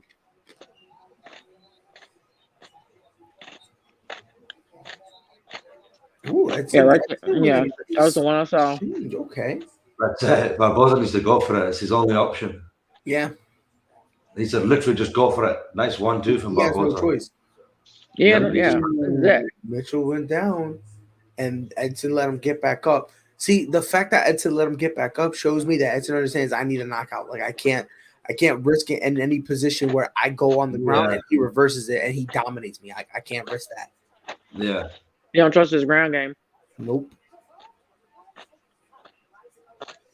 And again, and to we were saying how Edson looks tired. Look at him now. Like he looks like he's got nice energy. Yeah. Which is perplexing on why you didn't use this energy to get out of, of the position you were in last round. That's the And thing, yeah. Bryce He Mitchell seems with to a waste a lot of beautiful time. takedown. Watch this, Saeed. A beauty. Oh, lovely. Beautiful. Beautiful double leg. Beautiful. That is textbook. That is right into textbook. the guard. Edson closes his feet again. This is only going one way. Yep, and Saeed, like, and we said it last round. He's conceding.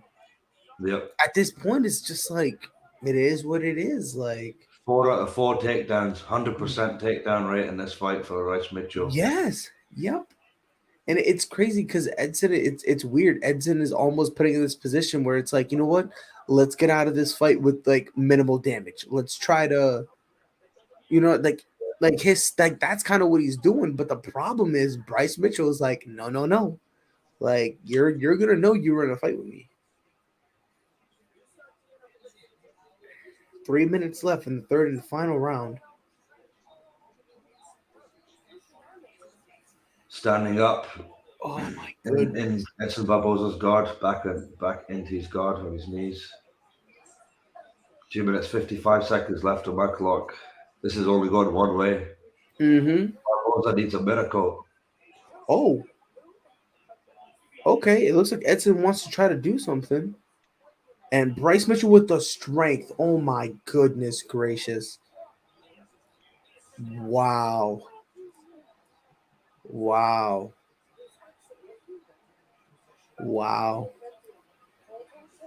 It looked like Edson was Barbosa went for it there. from some Didn't have it tight type of enough. triangle. And Bryce Mitchell kind of picked him up and waited for him to slip off. Like, oh Yeah, he done a great job of just posturing. Basic in jiu-jitsu to avoid getting triangled. Number one rule, just posture. So brilliant from Mitchell there, and then just stood right up. Mitchell is 4 for 4 for his takedowns, 150 strikes thrown, and he has a ground control time of over 8 minutes. 8 minutes. No, 8 minutes. Over 8 minutes. And for context, it's 3 5-minute rounds. Yeah. 3 5-minute rounds. So on 15 minutes so far, of those 15 minutes, over 8 of them has been spent with Bryce Mitchell dominating. Doing this, basically just doing this. Right now it's on screen. Literally just dominating. Literally just, and again, and what I like about it is while he's dominating, he's still working. He's still doing something. He's still throwing punches. You know what I mean? Like he's not pulling a Marvin Vettori. He's not just just dry humping somebody. Like he's working. He's working. Oh man, you gotta stop it now. Oh no, okay, he's still moving. He's got his arm trapped.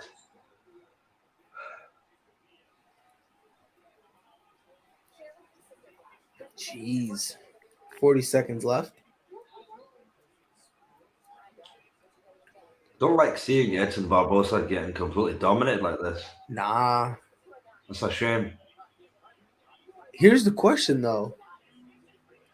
Have we ever seen Edson Barbosa get dominated like this? Yeah, when he fought Habib. I mean, outside of Habib. I mean, but that's not even fair. Like, outside of Habib, like, have we ever seen Edson Barbosa get dominated like this? I don't think so. Not really. I'm talking about outside of Habib. Like, yeah, not really, to be honest. Yeah, like, this was, and the horn sounds. Like, he usually has a very close fight. Yes. You know? Even if he loses, yeah, like, even if he loses, it's like a 2-1, you know what I mean? But it's close, you know what I mean? Like, this was 30-27. And like I said, do not be surprised if a scorecard has 30-26. Because that second round, you can make an argument that's a 10-8. You can make that argument, and I will not call you crazy. Like, Bryce Definitely, Mitchell. unanimous decision. Bryce Mitchell has to be easily. Unless if it's not, we fighting somebody. If I hear the word split, I'm gonna be like, I mean, nope. I need to talk to your manager. Expeditious split. Cross from Mitchell that dropped him. Yep. Just stepping in, hook, cross, bang. Deontay Wilder's really good at that combination. Just stepping in with a looping hook and then bang with the cross. Mm-hmm. Beautiful. Yeah, Mitchell was dominant, man. He looked good. I would have liked to see him try and go for a finish, though. Try and like really step it up and try and get a finish with strikes, or maybe even go for a submission. But yeah, he easily just guided to victory. Yeah, I'm with you. I would have preferred, you know, because that much dominance. Yeah, that much control. You know what I mean? Like, step it up a bit and try and get a finish with those elbows. Step it up, man, with the punches. Because it looked like he could have finished the fight at any time. Mm-hmm. You know, if he just stepped it up a little bit more. Right. Let's see what happens. That was really dominant, man. Really dominant. Very impressive. This fight shouldn't even have the last 3 rounds.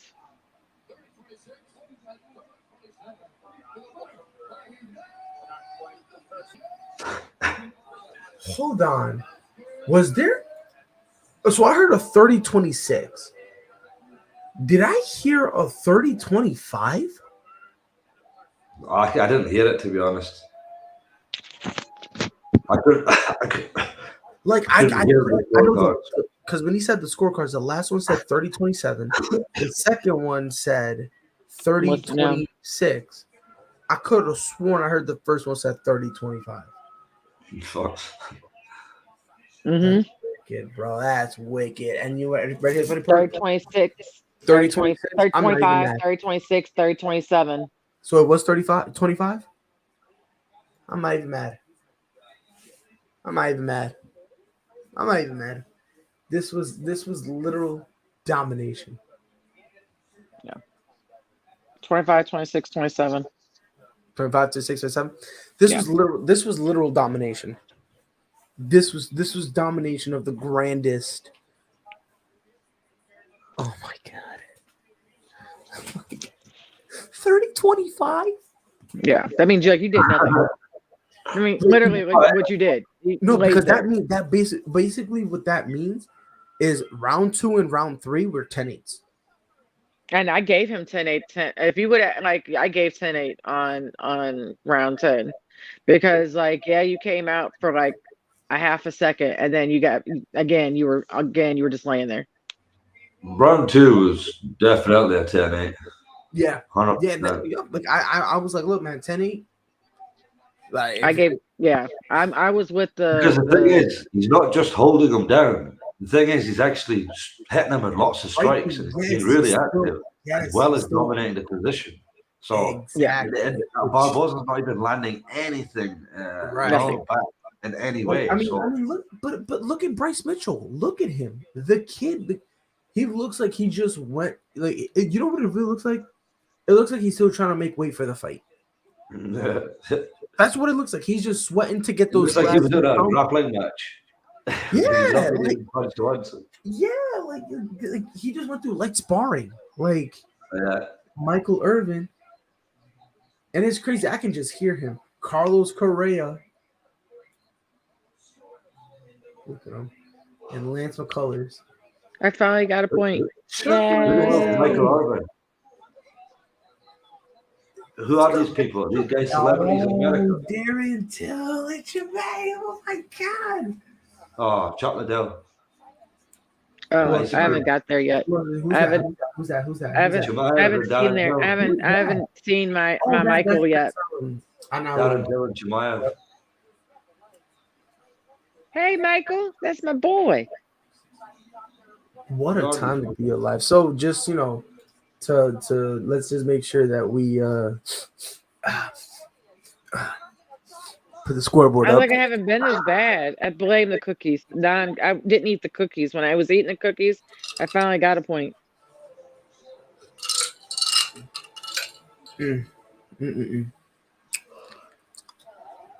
So what time is it right now? Where you guys are? 11:32. In the UK, it's like what, 1 a.m? 4:30 in the morning. Oh my god, dude, go to sleep. For people in the UK who love MMA, it's normal to stay up all night to watch it live. So I've been doing this my whole life since I was like 13, staying up all night to watch it because it's on in America. Do you know what I mean? So we have to stay up all night. I want to watch it live. That's the thing. I don't want to watch it tomorrow. I want to see it live, man. Especially a fight like this. I need to see this shit live. Do you know what I mean? Mm-hmm. Yeah, there's some fights I have to see live. I agree with that. Yeah, by the way, pause.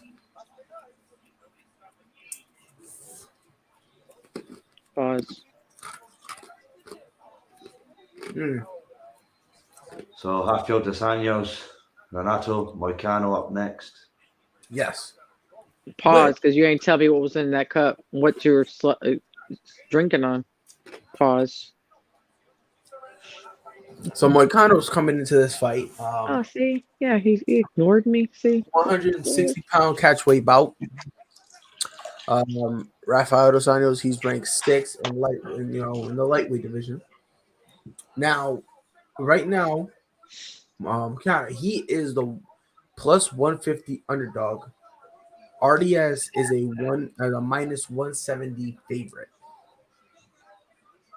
Yeah, because of his grappling advantage. He's got an advantage with the grappling for sure. To be honest, I think I think RDS has the advantage in every possible way.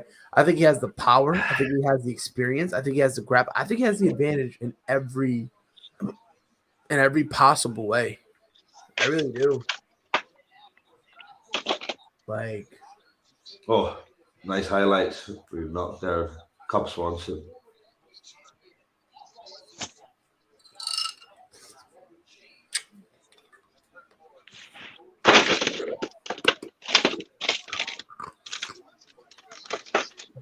So, let me ask you guys a question. So, RDS is 6th in the lightweight division. Let's say he wins, right?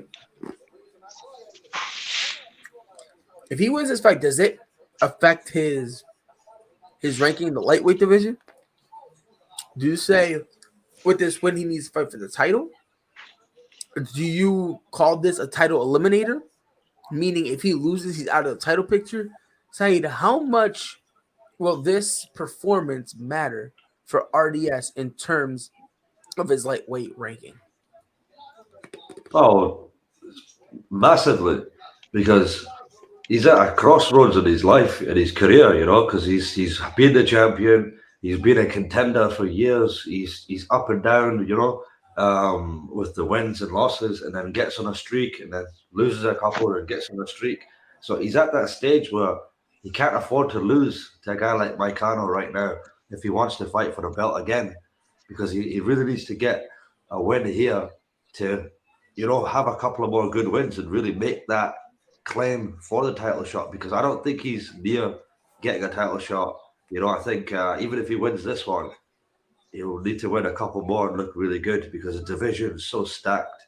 Mm-hmm. There's a lot of guys who are, you know, that are looking a lot more, you know, in their prime kind of thing because he's kind of near the end of his career now, you know. So it's a tough one, but I don't know. I'm not sure, but yeah, I think definitely for Dos Anjos, if he wants to fight for a belt again, he can't lose tonight because I think the UFC. If he loses, he's out. He's out of any type of. Yeah, I think he's title completely because he's already won it and he's already been a contender for so long. So it's one of those ones where if he right, and then if you look at the division, right? If you look at the division, it's very top heavy too. So who do you have winning here, MOICANO or RDS? I don't really know. I'm not sure, to be honest, because I see both of them can see holes in each other's games, what they can exploit. And the thing is about RDA, he is quite really experienced and he's been around the block. He's not that worn out. He keeps himself quite good. He's got good cardio. He's got good striking, you know, all round, and he can go 5 rounds. We know that, and he can go 3 rounds easy. So it's just I'm not sure. And MOICANO, he's obviously got really good striking, and his submission skills are brilliant. Right. It's a tough one, man. Yeah, to your point, MOICANO, he's coming off back-to-back submission wins. So. Yeah, he's always winning by submission, and he's looking really sharp, man. Right. Dominant when he gets those positions. LDZ, who you got winning, MOICANO or RDS? RDS. Come on, Saeed. You. I gotta put your feet to the fire. You gotta pick one. I'm just gonna leave this one out because I'm not sure at all. I can't actually pick one who's gonna win, to be honest. But I see ways for both of them. I can't stop thinking about both of their keys to victory. I'm just like, who do I pick? You gotta pick one. You gotta pick one. I just picked one. Gotta pick one. I'm going RDS. Throw a name. I'm going RDS. Throw a name. Throw a name. All right, give me a sec. I'll have my pick before Bruce. Okay. I'll give you a moment. Calls for war. Yeah, you can take a minute. RDS is getting all Vaselined up. I told my husband at one point I was going to be a Vaseline person. That was going to be my job. Put the Vaseline on people. That's funny. Just get a job for the commission and you can do it. Yep. I mean, the commission is letting anybody do stuff. Texas. You're in Texas, so you can go to the commission there. I'm pretty sure the Texas commission let anyone in. They let anybody in. They probably will. They really do. I bet you they will. Come on. Where are you based, Pride? Huh? Where are you based? South Carolina. South Carolina. Yeah. Where's Carolina? Is that in the south of America? It's kind of. I'm on the East Coast, in the middle-ish. I'm basically the beginning of the South. By Florida. The middle. He's by Florida. Yeah. Right. Georgia. Okay. Yeah. Cool. You're near Florida and stuff like that. Cool. Yeah. The evening. Introduce me first. Oh no, they got Florida's got a really good commission.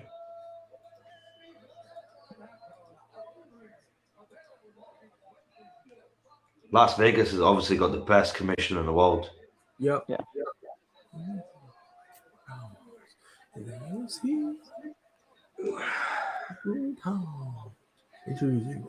I thought Raphael was 37. I was like, I knew he was close. Very close to age. Who you got? Who you got? Yeah, because Bruce is up Ben top.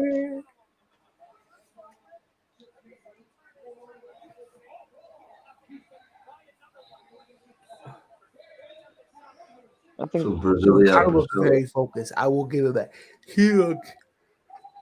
No yawning. He looks immensely focused, and then you look at RDS and he looks very poised, focused, relaxed, chiseled. Yes, he looks in shape. So Saeed, who you got? So so you guys got Dos Anjos again. Yeah. So I'll just go for MOICANO then, just to make it interesting. All right, let's see. Let us see. Go for the underdog. Mark Goddard. Yeah, unlike the last 2 fights, if you went the underdog and won, $100 bet would have paid you over $2,000. Wow. If you parlayed all the underdogs, like the last 3. All right, here we go. Round number 1. Ooh, kind of with the head kick. It'll start.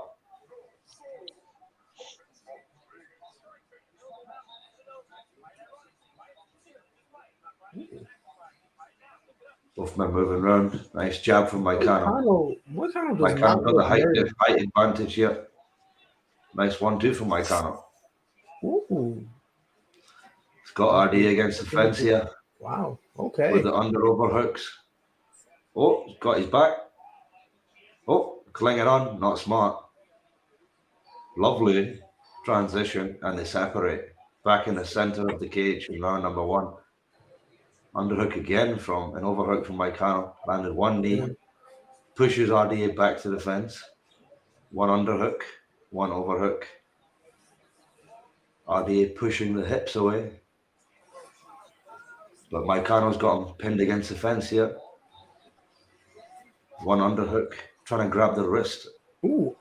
RDA Good takedown. Good takedown. Oh, lovely. Lovely takedown from RDA.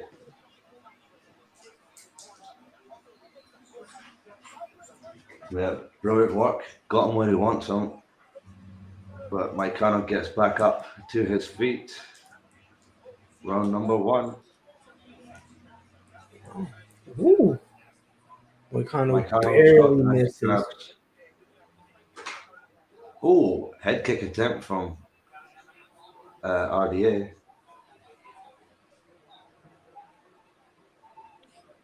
Both men just in the center of the octagon.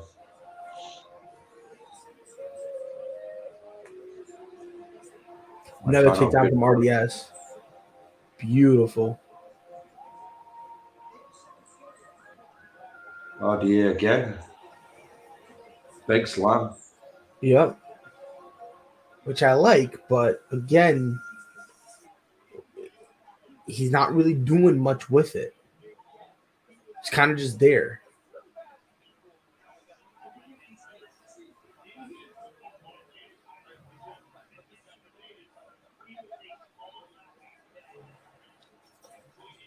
There it is.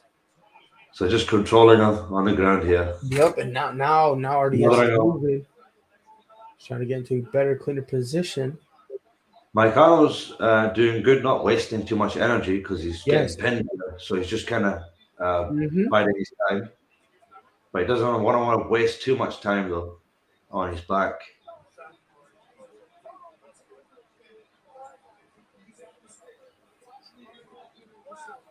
MOICANO, good job using his hips. Nice elbow from RDS. Yeah, RDA doing a good job of keeping him down.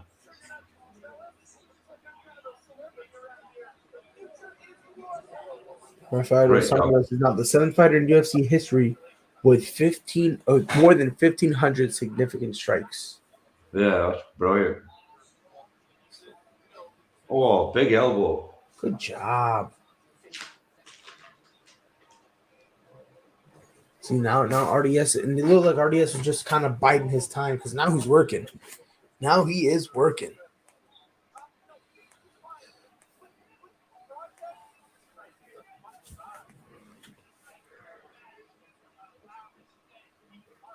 Yeah. More and more elbows are landing now, more and more. Ground time. 1 minute left.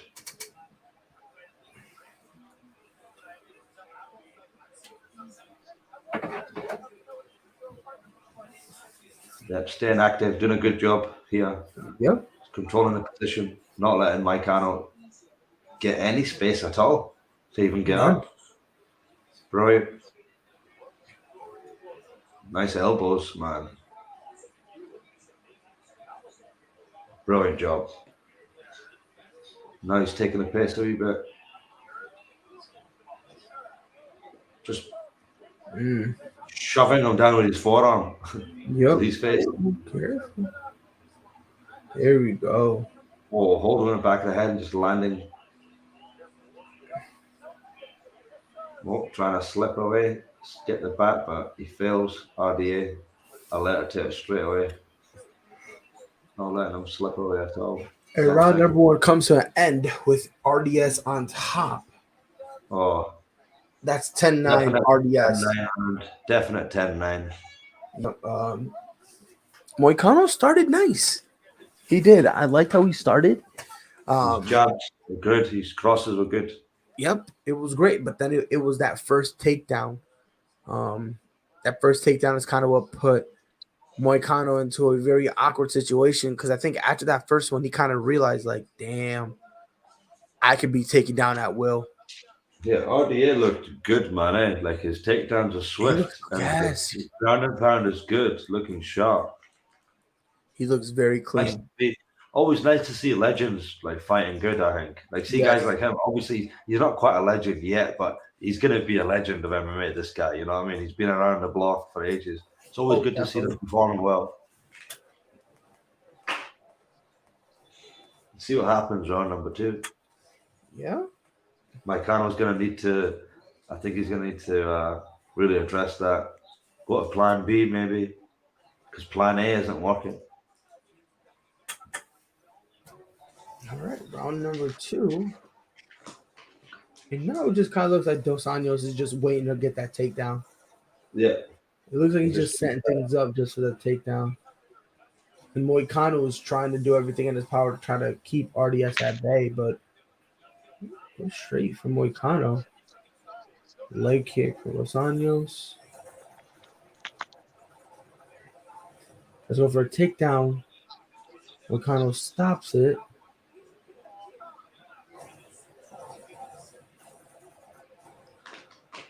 MOICANO's looking tentative now. Ooh. He's scared of the takedown. Ooh, Dos Anjos, nice. Ooh, can he get the takedown? Can he finish it? No, he cannot. RDS could not finish the takedown. Continues on the feet. Good job from MOICANO, stayed on the feet. Mm-hmm. Showing good balance there. Yes. That's 2 takedowns in a row that MOICANO. MOICANO has stopped. He needs to step up his own game plan now and try and nick this round. Yep. When's the fight supposed to get started? So this is the co-main.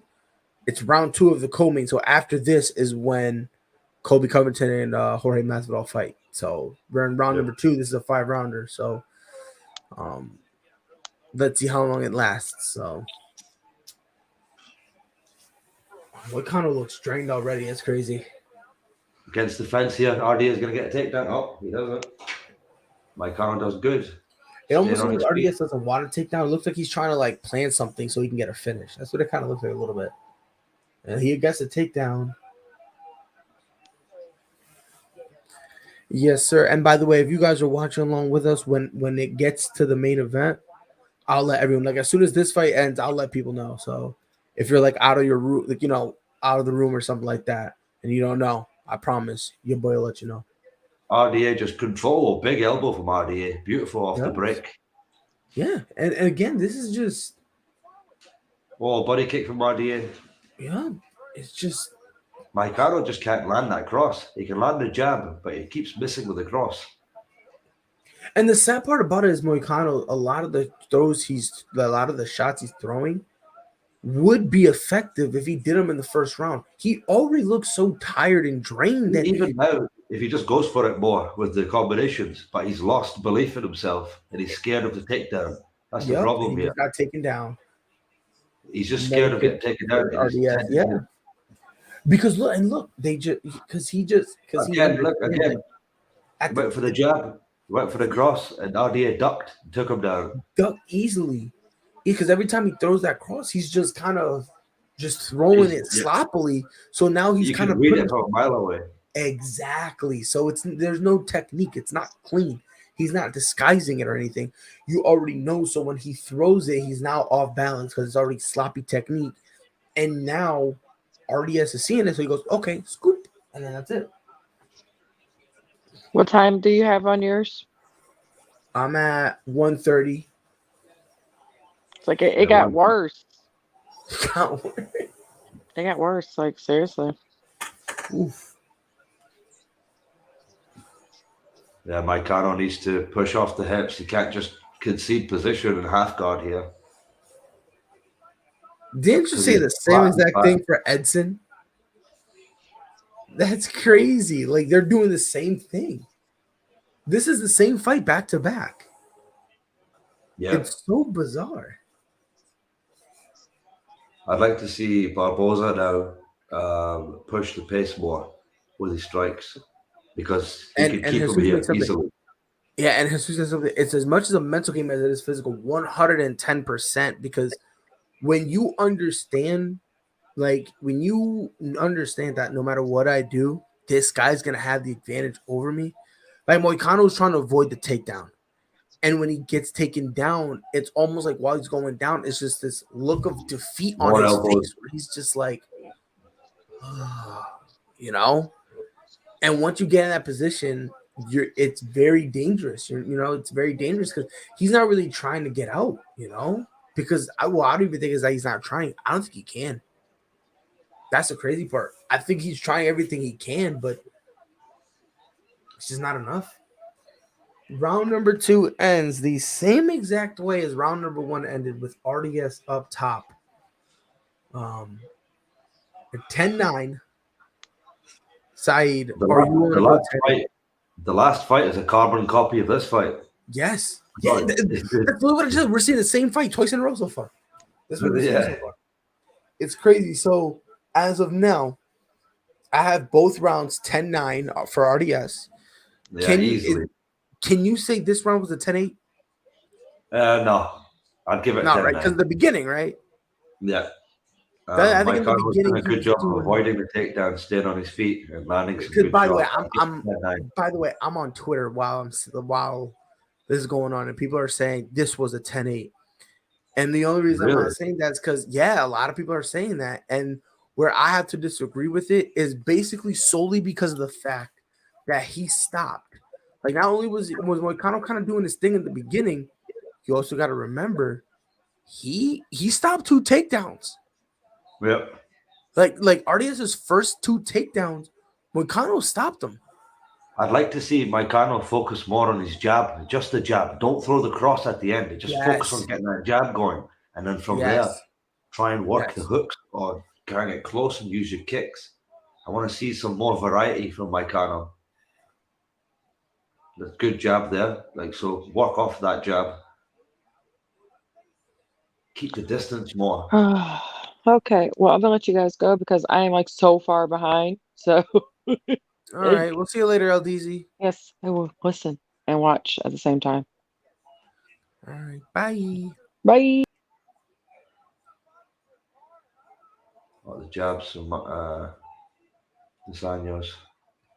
That's the thing. Dos Anjos is good at keeping his distance and controlling the cage, the octagon, really well.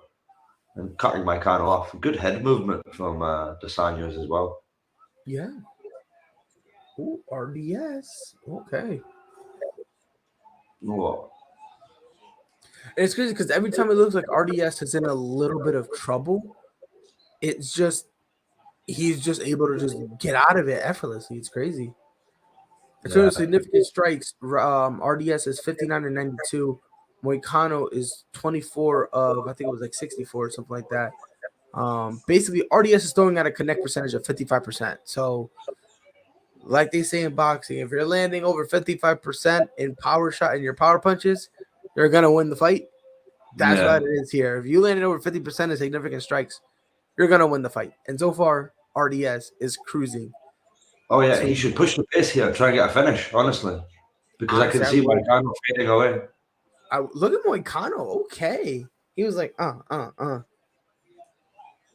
Oh my God, with the head kick, and MOICANO is he's out of there. Stop it. And no, MOICANO was trying to his credit, Oh, that's a big head kick, man. this is props to MOICANO. He is still trying. Okay, this is it. Yeah, now you kind of got to stop it. In a bad position here. You got to stop it at this point. No, he's still.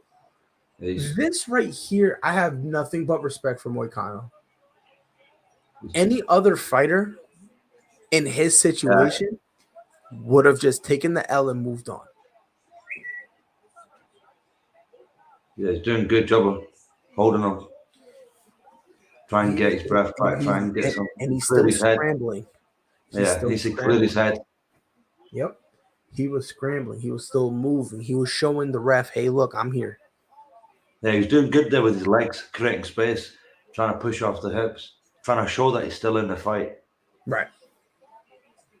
Done good there. He's better, even though here he's getting smothered, he's better than the position he was in before. Right. Yes. Yes.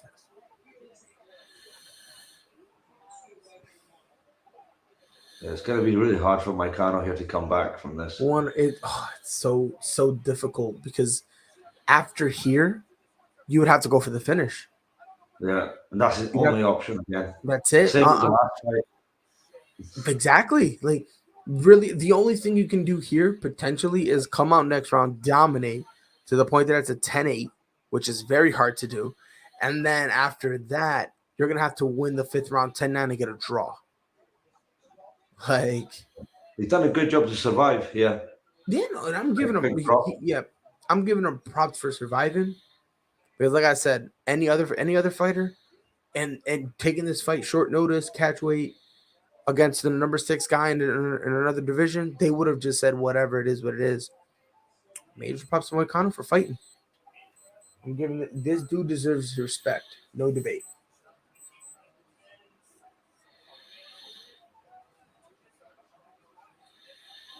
Nice elbows, man. Mm-hmm. Beautiful work.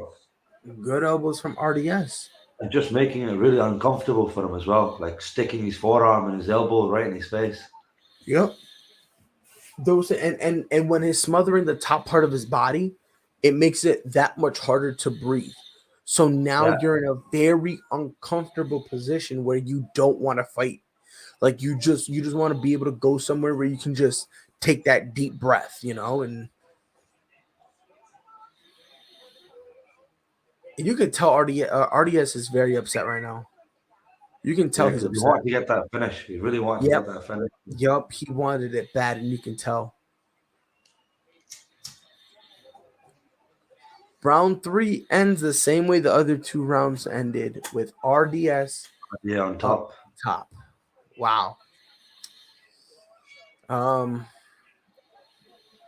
I'm calling that one 10-9. Yeah, same again. 10-9. So far, It's 30 looking good. 27. Dos Anjos dominating every round. Easily. First round, I'd say second round was a 10-8. I think at this point, MOICANO, I lower my stance. So the next time he goes for a takedown, I can do I'm trying to go for a knee. I need something. Like at this point, if I'm MOICANO, I need something that's not on the ground, because every time I'm on the ground, I'm getting mollywopped. Dominated. Getting mollywopped, man. But the crazy part about it, because think about it, even on the feet, he's still getting dominated. So it's like he's in this weird, awkward situation where it's like I just gotta go for it, and whatever happens, happens. Yep. It's like you're gonna lose anyway. Just put it all on the line right now. Hold on, the doctor's in. I think it's for his eye. He can see. He's fine. Yeah, it's his left eye.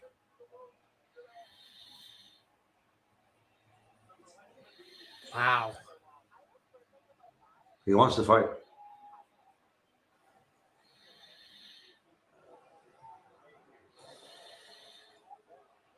You better not stop the fight because he's fine. He's getting beat up, but he's still in the fight. He's still wanting to fight. He's willing. Right. And again, you can see the eye open. You know, you can see open enough where he can actually see the stuff. So he was following the doctor's finger very easily. Right, easily. You know, so look, he's still willing. He just needs to work off that jab and try and really change the direction of this fight. It's going to be really hard at this point. But he's got a lot of heart. He's willing. RDA just been dominant, focused.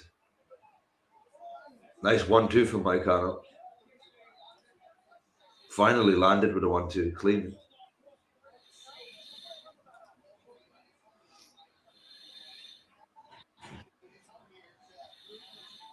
You see RDA going for a takedown soon. mm-hmm. As soon as he gets a chance. Nice hooks from MOICANO. He needs to do more of that. That's it. That's what he needs to do.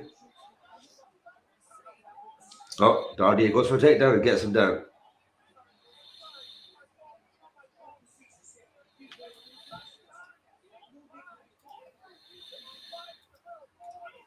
RDA done the right thing, just getting back down.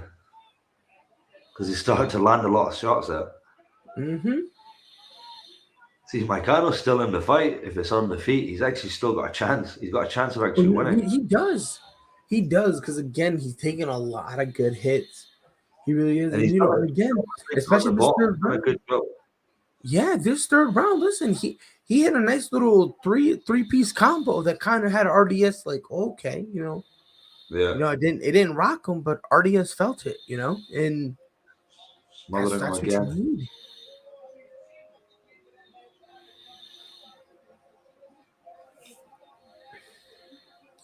If I'm MOICANO, you know what ooh. Dean Thomas thinks the fight should have been stopped after the last round. Which, to be honest, I don't blame him. But like, I usually don't watch it with the sound on because I don't want the commentary to taint my ears. But I don't disagree with Dean Thomas. Like, yeah, you know, I don't disagree whatsoever. You know, especially in the position where MOICANO is in right now. It's like, it's not a good position because, you know, you gotta finish him. Yeah, you gotta finish him. But the thing is, you can't put yourself in a position where you can't finish him. Because whenever you try to hurt him, RDS goes for the takedown, and then once you're taken down, you're kind of just standing there like, oops, you know? Like,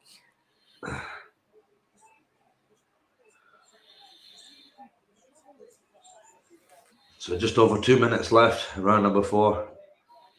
Domination again from RDA. Yeah. The first 60 seconds of the round. Really good from MOICANO has 5 ground strikes. Rafael dos Anjos has 75. Wow. Oh, that's insane.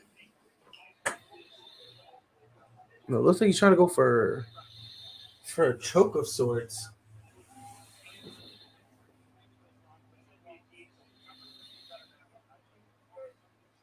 It looks like RDS is trying to. Now, is it? Well, the camera angles, I don't see it. Is it okay? Well, it's not. Yeah, because I was wondering, what is it? It was his left arm. Was it under his chin? Yeah. Yeah, MOICANO, it's not looking good for him. Just over 1 minute left.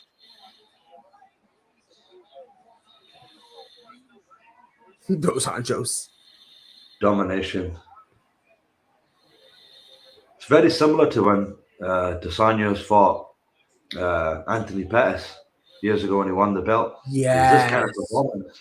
Just smothered him. It was just a smother. So for dos Anjos, his control time in round 1, 3 minutes and 12 seconds. Round 3, 3 minutes and 5 seconds. Round 4, 3 minutes and 11 seconds so far. And that's still going. The shortest amount of time he had ground control was round 2, 2 minutes and 45 seconds. Still over half of the round. Gee whiz. 20 seconds left in the 4th.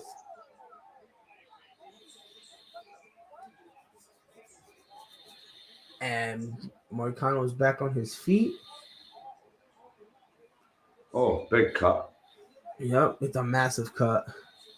RDS misses with the head kick. Needs to go for that, MOICANO. Oh Don't my get close God, look at against him. that. Look at MOICANO. He looks so, oh my God. I think he's stopping the fight, brother. Oh, I thought Mark Goddard stopped the fight. Look at that cut. Oh That's my a big God. cut. You can't stop that. See, you as his coach, this is where it's your job and your responsibility to look at him and say, you don't got it no more. It's okay. I'm proud of you. I'm proud of what you tried, but like this is it. You know, like I get, you know, you want to let a fighter go out on his shield, but as the coach, it's your job to stop him. It is your job. And if they let him go out, this is ridiculous. Oh, okay, hold on. No, do not let this go. They want to fight. They want to keep going. I know they're gonna ask him. He's gonna want to fight. That eye kind of does look a little bad, but you can still see out of it. He's opening and closing it.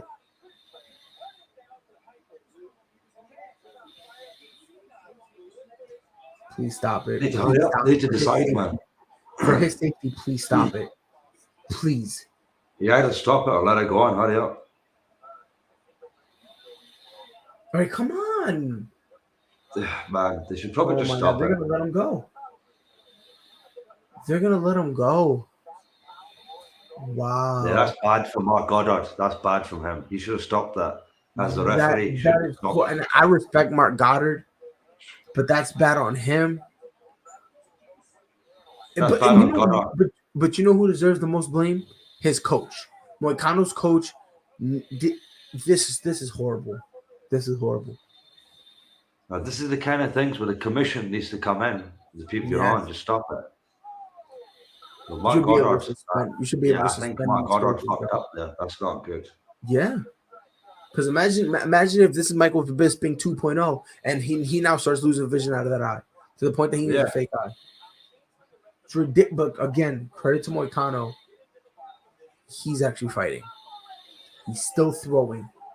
Nothing but respect for him, but I'm so disappointed, especially in his coach. Really bad refereeing, man. Look at his face. Should have just stopped that. Mark Goddard is just like completely oblivious. And I don't understand that. And look at RDS. Look at RDS. He looks almost uncomfortable right now. Like, look, he looks almost uncomfortable.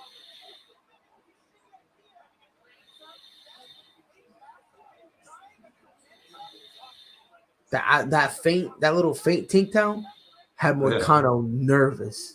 Yeah. Oh, big head kick from Dos Anjos. Beautiful takedown. Big takedown. Yeah.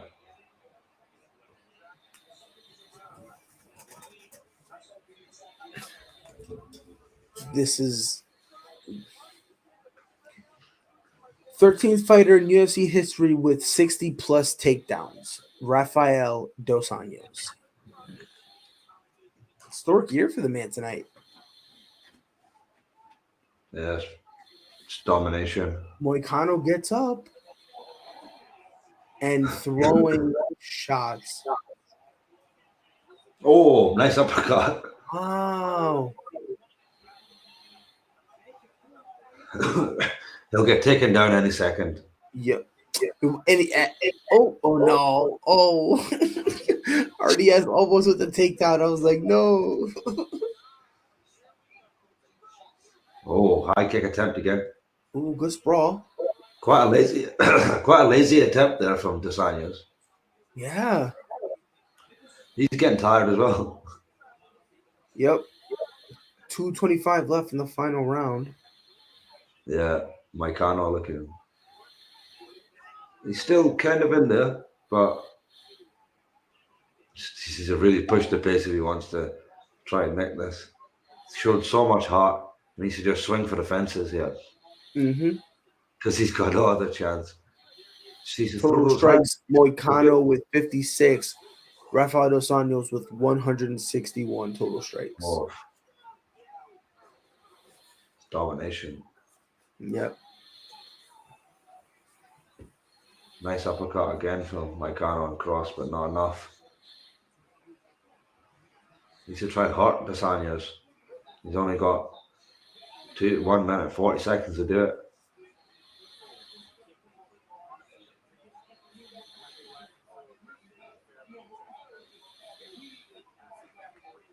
Even though he's still like showing a lot of heart and he's still in there, I still would have stopped the fight. 100%. I still would have stopped it because you're saving him to come back and fight again. Do you know what I mean? Right. Like this isn't doing anything good for his career right now. Right. Like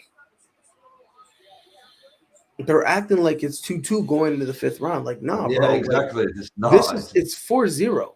Like it doesn't matter. You know what I mean? Like you could argue for more than 1 10-8 round in this. Yeah.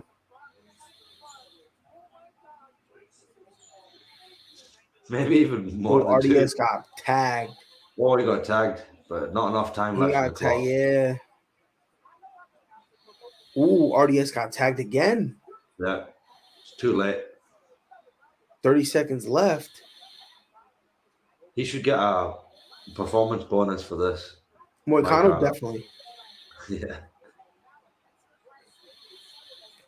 Wow. Wow. Hold on. RDS is a little hurt now. Now he's actually kind of hurt. Yeah. He's trying to play it off though.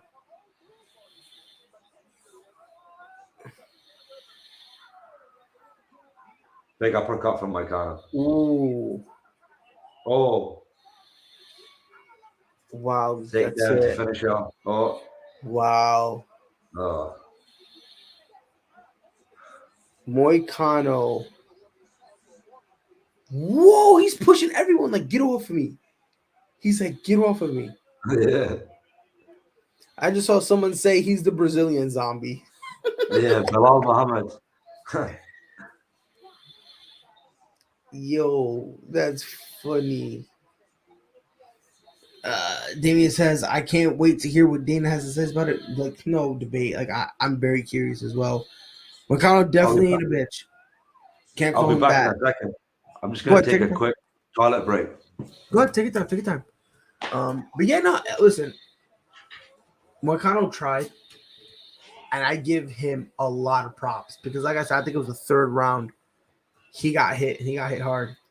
And any other fighter in that situation would have been like, you know what, it is what it is. And they would have just shrugged their shoulders, and they would have went down. He fought. He tried. With his eye, any other fighter would have used that as a cop-out. MOICANO was like, nope, I don't care. I'm trying to bang. Like, I'm fighting, period. Nothing but respect to him. I just hope the damage is not everlasting. I hope, but again, man, it's just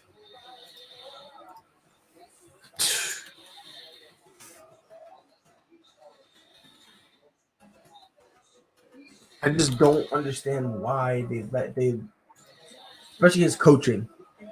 I don't understand why his coaches let that fight. MOICANO's coaches, I don't know why they let that fight go on. I don't know. It's a shame too. He said, shit. Yeah, yo, MOICANO was shoving everyone like, get away from me. He's like, we're trying to help. Get away from me. Like, oh man.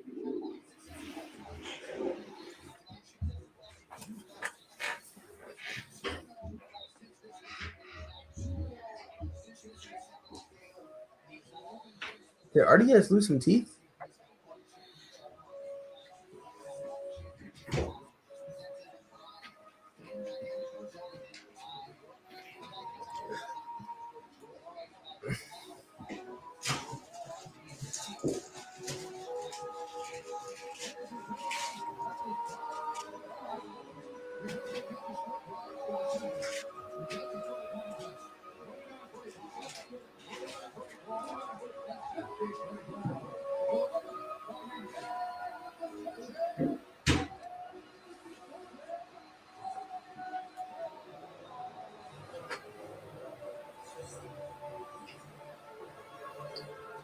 So via unanimous decision, Rafael dos Anjos.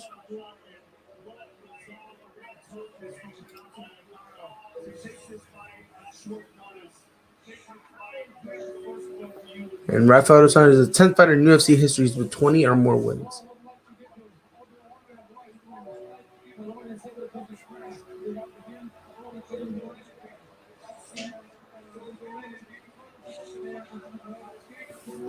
RDS, his MMA record 31-13. He's getting back-to-back wins.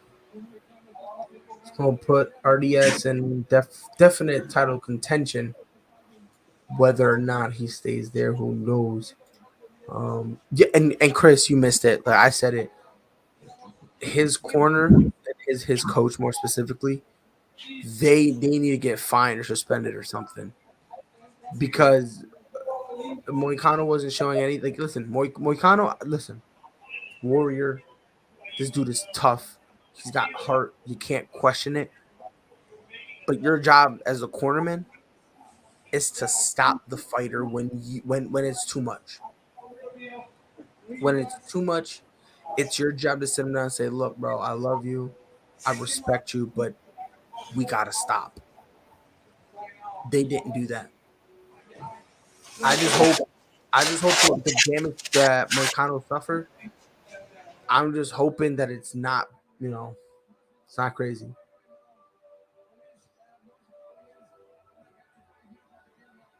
Ooh. So Rafael dos Anjos just said, "I hope Masvidal wins so I can fight him and take that BMF belt." It's funny. But now, Chris, I'm with you 100%. The fighter or the corner, your job is to protect the fighter. If you cannot protect the fighter, here's the question. Why are you there? Why are you there? It to me, it makes no sense. Like, it's just the same. It's just a shame, man. It really is. Like I said, I just hope the damage is not that bad. I was okay. Khabib. Unwell.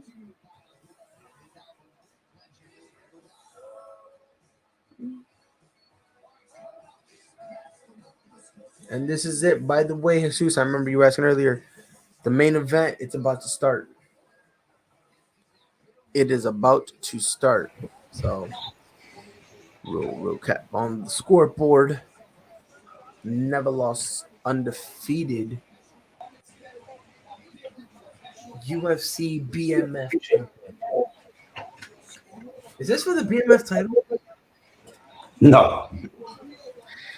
I don't know. You missed it. RDS said that he hopes Masvidal wins so he can fight him for the BMF title. Oh, really? Yeah. Which it would be very interesting. That was a great performance from him. Yeah, I don't know if you saw it, but our MOICANO was pushing everyone that was trying to help him. Like the I saw that. Yeah, he was doing it, which I'm like, you know what? Shoot your shot, bro. Live your life. I'm not even mad at you. I'm not even mad at you. Right. Don't you think that? See that how Mark Goddard didn't stop that fight? See if that was a regional MMA show, everybody would be saying, "Oh, that referee should never get to referee again. That was horrible, horrible fighter safety." But because it was Mark Goddard, for some reason he's gotten away with that. Because I still think that should have been stopped. And people, I do blame Mark Goddard. I do. Unfortunately, Mark Goddard has an excuse. Yeah, and this is the out. The corner. This is the out he's gonna use. The ref or the doctor, he said he could fight. He's like, so who am I to overturn what the doctor says? So that's gonna be his out. Where I'm very upset with is the corner, because your job. Somebody said it perfectly. The corner has to protect the fighter. That's your number one job. Your number one job is to protect the fighter. If you can't protect the fighter, you're useless. I agree, 100%. And this is just me. I don't care what you bring to the table. I don't care if you're Duke Rufus. I don't care if you're Mark Henry. I don't care if you're a member of the Gracie family. I don't care. If you cannot protect the fighter, you should not be a coach. You shouldn't be there. You should not be the head coach. Period. Point blank. No debate. So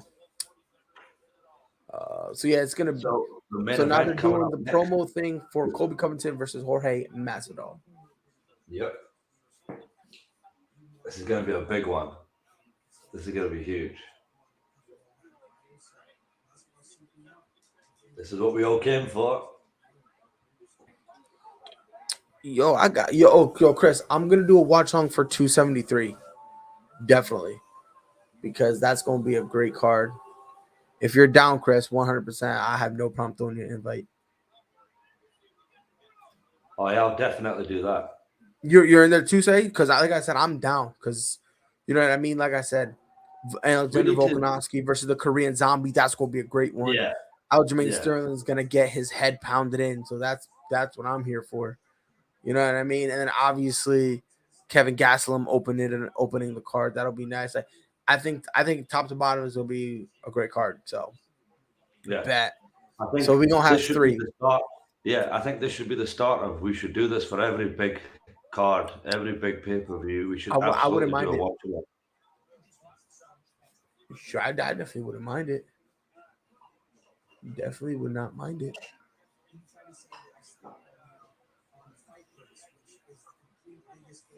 And I think on the link that Jay put out, we're live on Tiki. We're on Tiki Live right now, right? Yep. As a matter of fact, yo, Chris, if you're down, let me know. I'll send you the link right now. If you wanna hop in for the main event. If you want to, just let me know, Chris. I'll throw you the invite.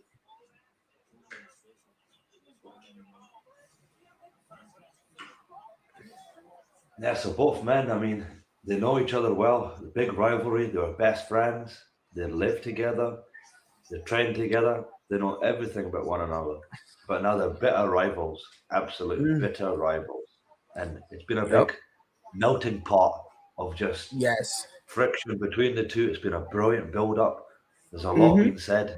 Really personal. It's gone really personal for both guys. Yep. And I can't remember if LDZ said this while we were live. And I think you also agree with it too. When you're working, and training with the guy for so long, and then you go to fight him, you almost have to do something different. Like you almost have to, because you know what I mean? Like supposedly these guys were best friends, they were with each other.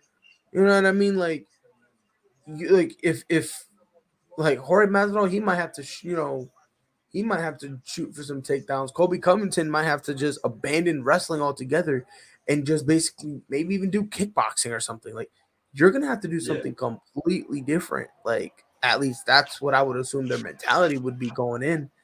Unless Jorge Masvidal doesn't care, says I want to knock him out, and Colby Covington thinks he can knock out Jorge. No, I completely agree with you. Because they know so much about one another, they're going to have to try and surprise each other. They're going to have to surprise each other with something that they're not expecting, because they know each other's game so well. They know each other's strengths. They know each other's weaknesses so well. Right. And by the way, LDZ asks, who was Dos Anjos really supposed to fight? He was supposed to fight Rafael Fiziev, the number 11 ranked guy in the lightweight division. So that's who he was supposed to fight. Unfortunately, he ended up getting COVID, so he had to miss the card, which is kind of why they ended up turning, and they had to get MOICANO on short notice, and then he had to end up, having the catchweight fight. They better give MOICANO a performance of the night bonus for that. I think they will. Yeah, and if it's not performances, it's a having to deal with an idiot bonus. Yeah. I mean, so far that was fight of the night because of MOICANO's heart and RDA's dominance. Made it really interesting with MOICANO's heart. He could have easily gave up, like you said, in round number 1. MOICANO could have easily gave up. Most fighters would have, but he kept in there, and he looked really strong.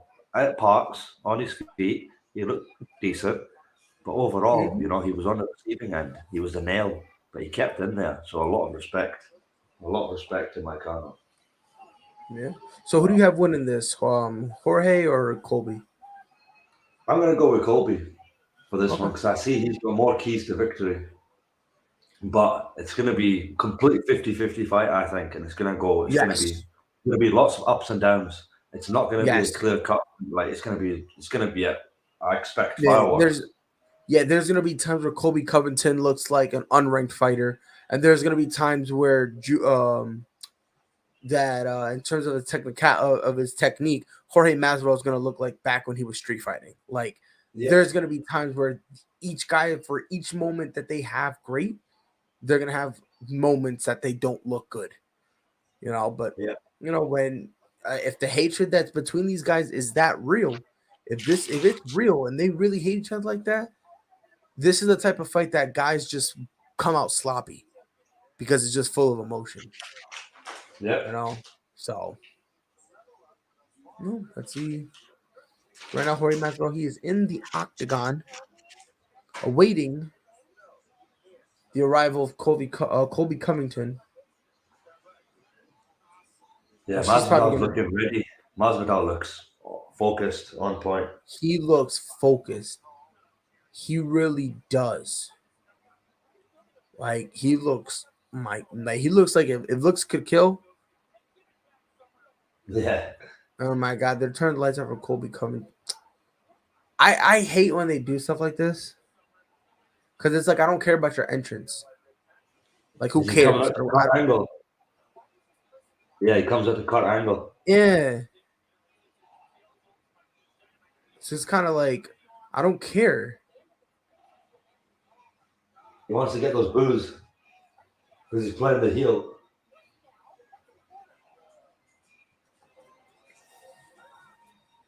What do you mean you suck? Oh, he's playing. Oh, I just turned the volume up. He's playing Kurt Angle's thing. Yeah. Kurt Angle's intro. Like, I don't care. Just get to the octagon. Like, I don't care about your entrance. Like, I love Conor, but when the first time in New York they did that thing where like they hyped it up like the whole island flag and whatnot, I was like, look, Conor, I love you, bro. Just shut up and get to the octagon, bro. Yeah. Just get on with the fight.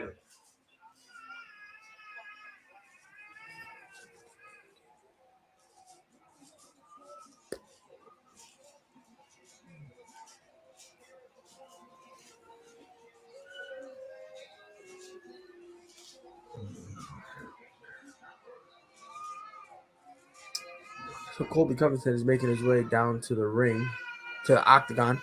Hey, Sai, give me 1 minute. I'm about to go get a drink real quick. Yeah, no problem. So we've got Colby Covington making his way into the cage. Just drinking some water, doing his final preps before he enters the octagon for his showdown with Masvidal. Jorge already in the cage, looking sharp, looking extremely focused, looking ready for an absolute battle. Colby Covington as well, high spirits.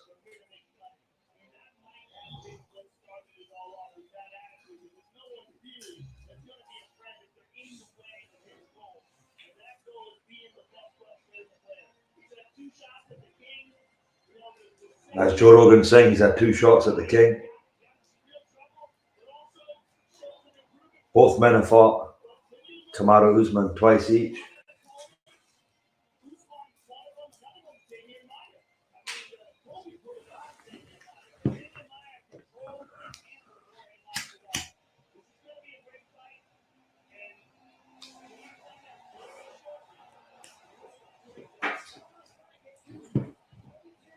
Colby's in the cage, he's ready to rock and roll. He's enjoying the intro.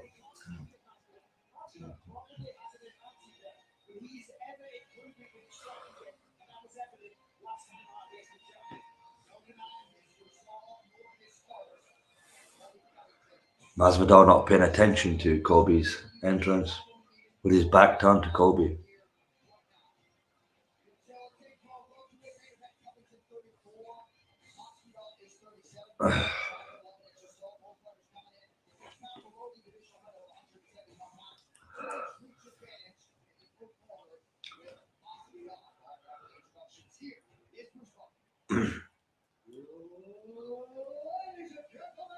Bruce Buffer doing the intros here for the big main event today. Jorge Masvidal versus Colby Covington. We've been waiting for this moment.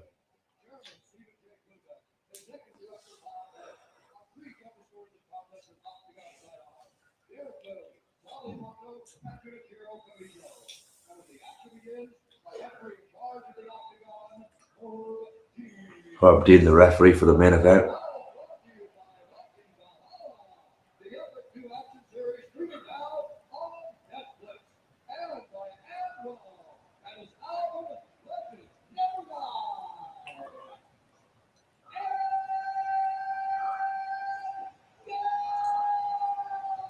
The main event is here. The moment we've been waiting for, ladies and gentlemen. Anybody's watching out there, you're live here with ASAP Sports Network. We are throwing hands. We are live on TIKILIVE and on YouTube as we speak. UFC 272. Masvidal versus Covington. It's time. Bruce Buffer's making the entrance. The announcement, I beg your pardon.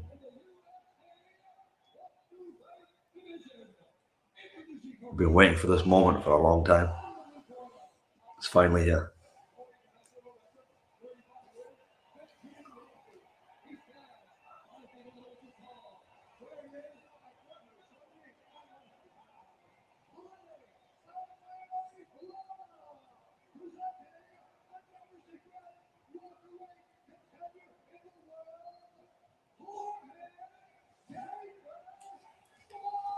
All right. Masvidal looking ready to go. If we don't see a bloodbath, I don't believe they hate each other. Covington came out of Kurt Angle's music. And I swear I don't see Kurt Angle at this fight. I'm going to be pissed hearing this song. Oh, man. This right here, this is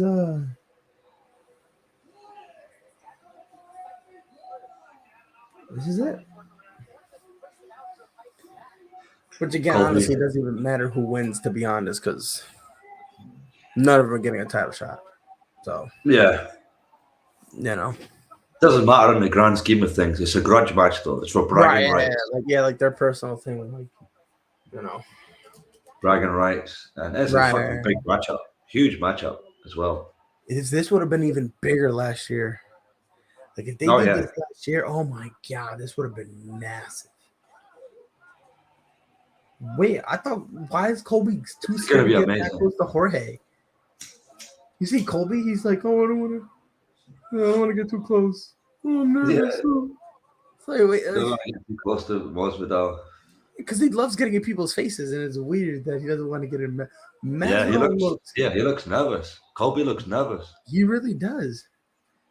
Masvidal doesn't even look focused anymore. He looks like he wants to kill someone. Yeah, Masvidal wants to knock him out.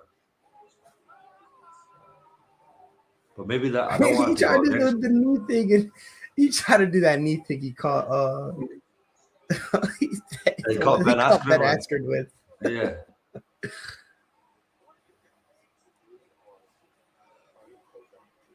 Both men tentative KG start. Masvidal.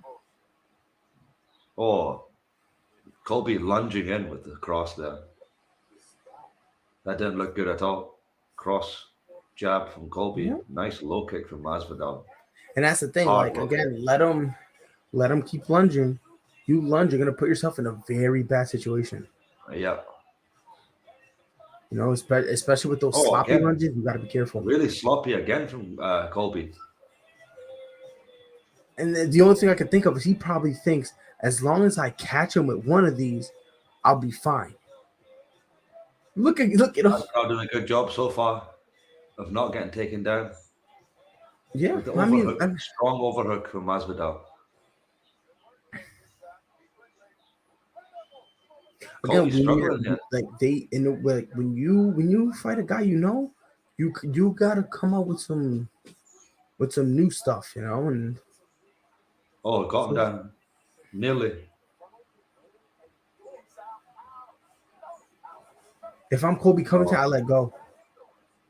I let go at this point He's wasting because you're energy now. not doing much with it, You're not doing much. So what I would do, I would almost reset. There, got him down. On the back position here. Masvidal standing back up again. Colby just throwing little knees to the legs. This is what Colby needs to do. Got him down again. Can he keep him down? That's the thing. And if he does keep him down, what does he do when he's down? Yeah, exactly. If he's just doing it and just hugging him, it doesn't mean anything. He's got one hook in. He's got the neck. He's got one hook in. Let go of the neck. Now he's trying to get the neck again. Squeezing on the chin. Nah, Masvidal turns into him. Very smart. Good defense for Masvidal. Too much on the side, so Colby can't get the choke from here. Masvidal needs to turn into him.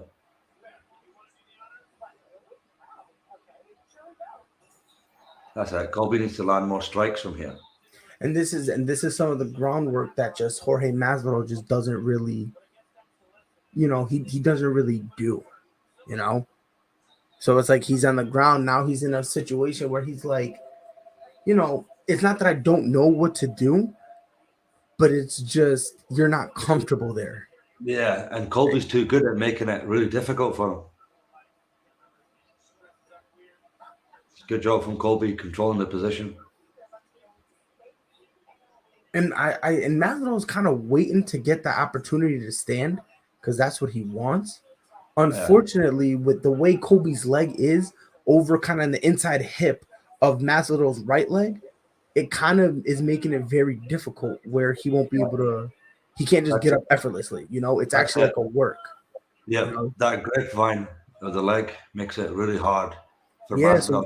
Masvidal. So he can't just he can't just kind of stand up and be like, oh, cool, I'm up. Like he can't do that. Good job from Masvidal to control the wrist. Yep. Great defense from Masvidal so far. Back of the head. He's elbowing the back of the head. And Colby needs to be careful. Oh, mount position now from Colby. He's got the mount. 47 seconds left, round number one. Colby on the Masvidal sneaking away. Right. All fours for Masvidal. Did Herb Dean tell him to stop hitting him in the back of the head? Nope. And he done it again. 2 shots in the back of the head, and the referee never called it. Yeah, Colby looks really nervous. He looks really nervous to engage. He doesn't want it. He doesn't want to throw punches with Masvidal. He doesn't want to throw punches with him. Because he knows if I throw punches with him, I'm getting put to sleep. Nice kick from Masvidal. So round number one for Colby. Yep.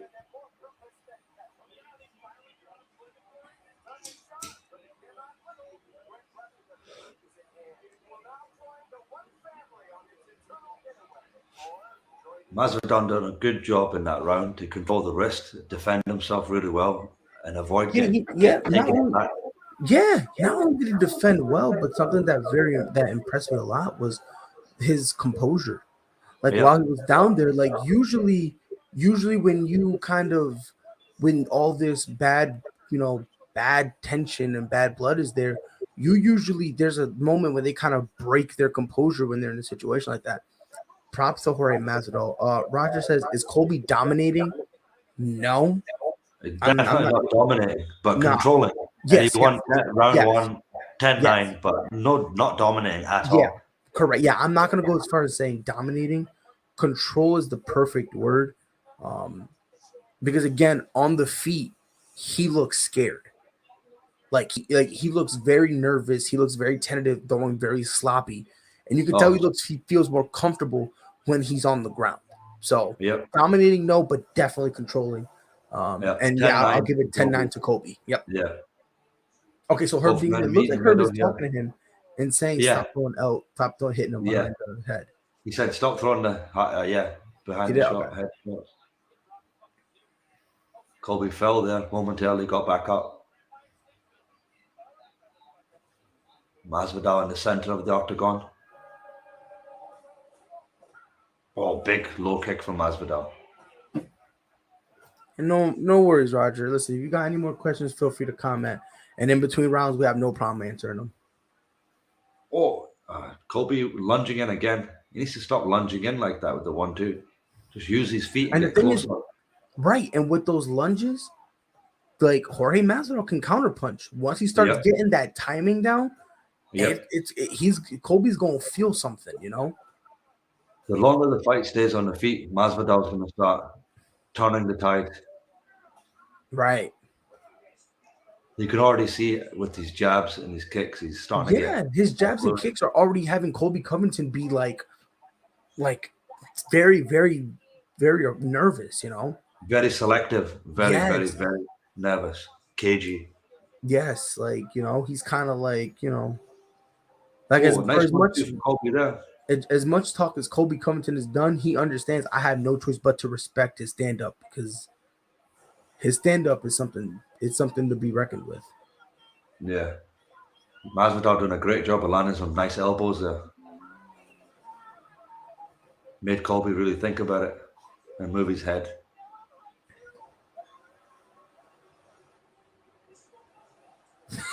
Masvidal started hitting him in the back of the head, and Colby's like, "Whoa!" He's like, "Why are you doing that?" And then he just keeps hitting him. Herbie gets closer. He goes, "Oh, psych!" Yeah. Masvidal needs to break the position. Referee split the action. I think for a low blow.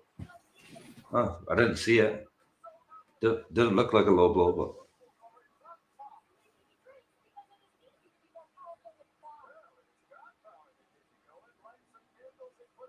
Oh, there's a problem with ESPN. They better fix that right now. Are you getting the same problems, Pride? No, I'm good right now. They're giving. You're not really missing much right now. They're giving Masvidal some time, because he did kind of get hit in the nuts and the oof. Oh, that's good then. Well, ESPN are having a timeout here. Something's wrong with their broadcast. So it came up saying, "Thank you for your patience. We'll get this fixed ASAP." That's pretty bad for ESPN. Come on. It's very. Get your stuff together, man. Yeah. They're only worth billions. Especially after increasing. Okay, she said it. Now? So she said it gave her time too. So now the timeout has been lifted, and now they're scrapping again. Okay. Oh, it's back. We're back. We're back. All right, back. Good. Yeah, on the feet. 2 minutes 10 seconds left. Okay. Oh, nice from Masvidal. He's starting to land the crosses now. He's getting his distance. I'm liking what I'm seeing from Masvidal. And again, very patient. He's he's basically letting. He understands what's happening, and he's like, "Okay, I'm gonna have my opportunities. Just let me wait for those pockets of opportunities that I can get, and boom, then he does it." Again, it's controlled. You know, Colby went for a body kick and slipped. And again, and this is what I mean by in this fight. Like, if Colby can't take Jorge to the ground, you see the discrepancy on the feet. Like, you can just see that, you know, in terms of, you know, straight up boxing, Colby Covington is not on the same level as Masvidal. You know? No. And now Colby's got him against the fence again.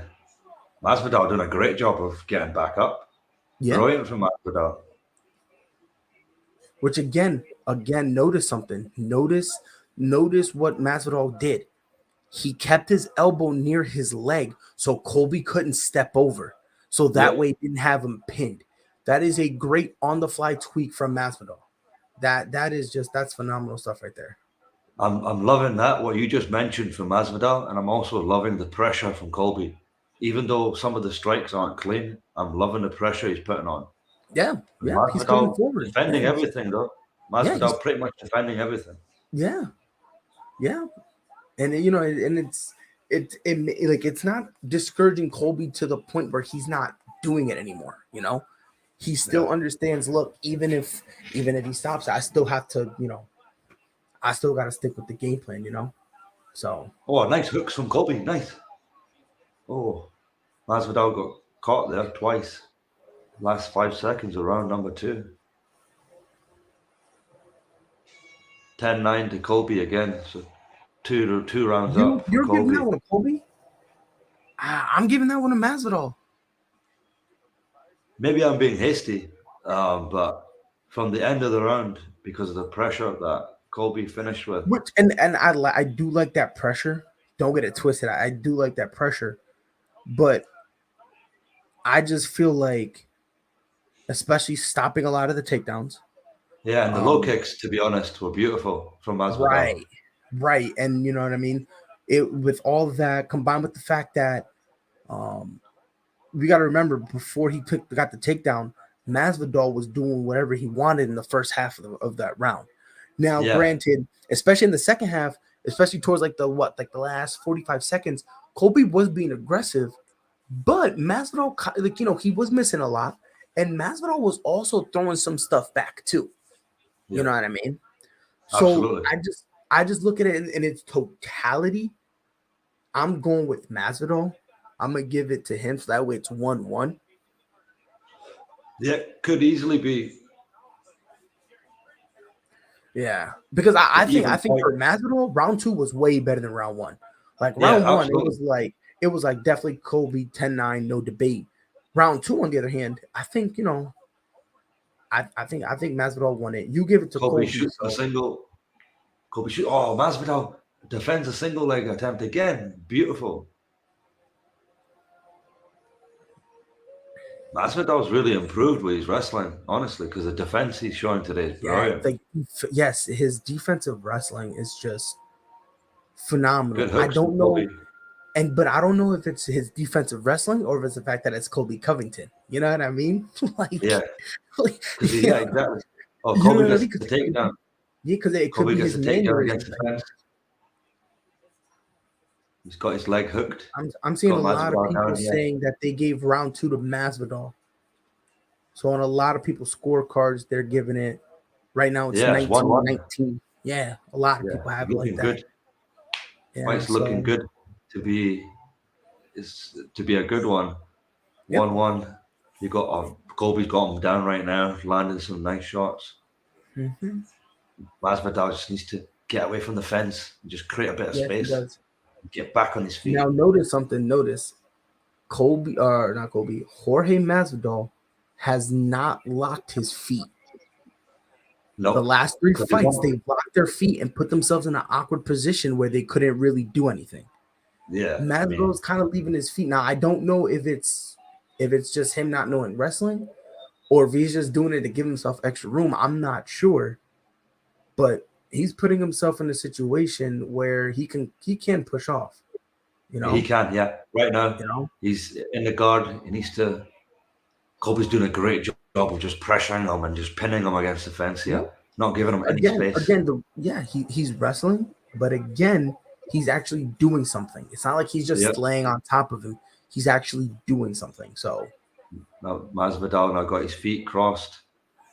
Colby needs to really make this count right now, being on top of him, because if Masvidal gets back up again, I don't think Colby will get him down as easy. Masvidal doing the right thing, just giving him no space. So that way, if he is making contact, you're at least minimizing the damage you yourself are taking. Yes. You know, it won't. Just avoid elbows, avoid punches to the head as much as possible. Good from Masvidal, brilliant. Colby doing a great job of just smothering him at this point. Brilliant job of just readjusting his positions every time Masvidal tries to break out. Masvidal breaking out now, though, but Colby doing a great job again of having that Dagestani wrist grip from the back. Let go of it now. Got inside control here on Masvidal. Nice elbows from Colby. Nice overhook that Colby's got as well while he had the side control. Now in the half guard of Masvidal. Masvidal's back. Oh, he's gone off the side. Masvidal doing the right thing here, using his knees, going on the side, trying to create some space, trying to create an angle. That's it. He's making Colby work for it, not letting him have it easy. Colby now readjusting to the back position, trying to. Masvidal wary of it. Masvidal doing a great job of surviving here, not giving him anything. Colby squeezing. He's not got it. It's a squeeze on the face. He's not got that. He's on the side. Yeah. You want to have that under the chin, on the throat. Mm-hmm. You're not really meant. Some people do get submissions like that, but it's more on the chin and they just squeeze it, and it's more they just give up. Mm-hmm. Colby again going for that, just cranking the neck. I don't see the point of that. Good from Colby. Brilliant from Masvidal. Excellent. Gets a takedown of his own, then gets swept. This is beautiful work from both men, by the way. Colby again ended up on top. Masvidal on all fours. Masvidal fighting for every position, not giving it easy. Just tit for tat in terms of maneuvering through positions and flowing. Masvidal again got the wrist on that side to minimize the head strikes. Smart. Mm-hmm.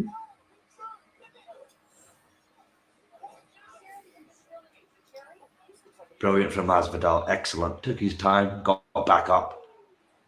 Now he's going to come back strong. Last 5 seconds of round number 3. Oh.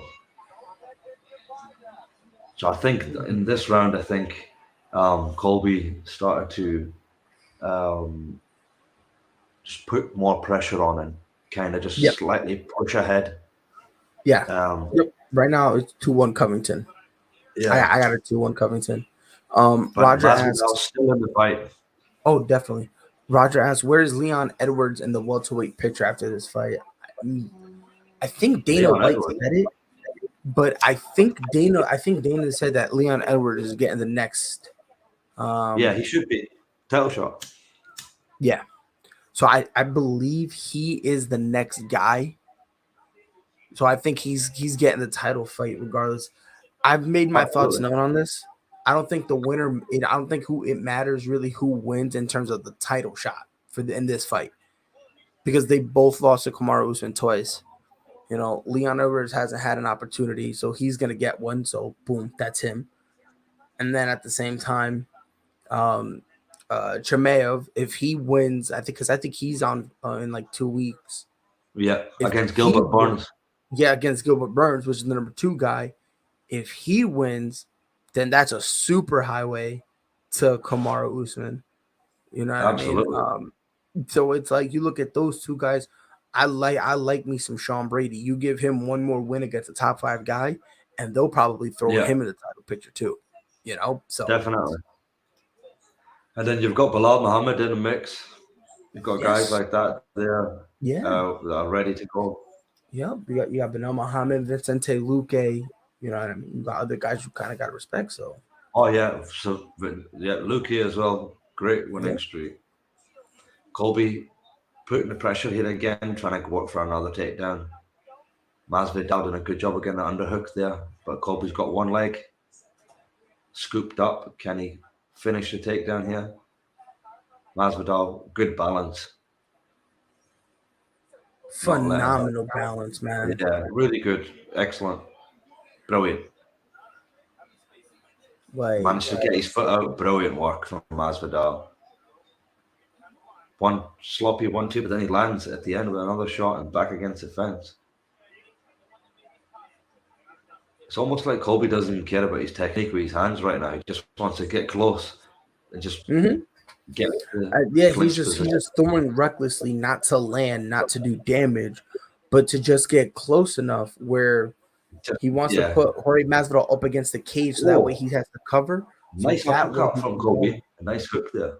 That was brilliant from Colby there. Nice uppercut and a right and a left hook. And shoots into the single against the fence once more. 3 minutes and 9 seconds left to round number 4. Colby's control time is increasing.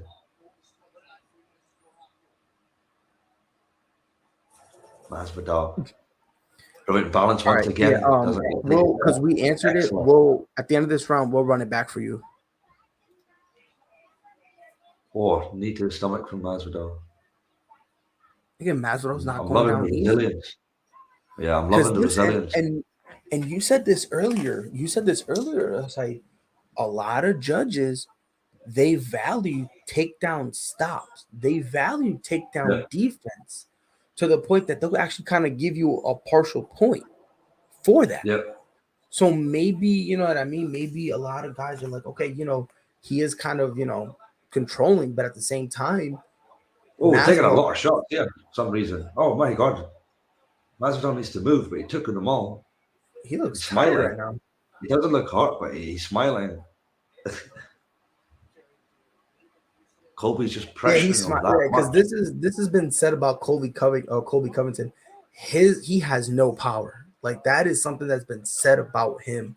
Yeah. In terms of like, you know, like fighters who have fought him, that supposedly he's got no power, where he can hit you with a 4-piece and you can literally laugh in his face because you don't it doesn't really do damage, you know.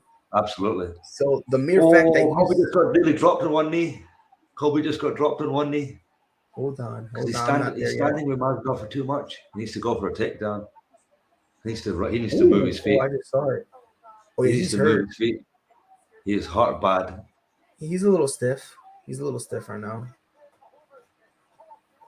Or if Masvidal's on the bounce here now, on the prowl. Or Colby being reckless. I can see him getting caught. Mm-hmm.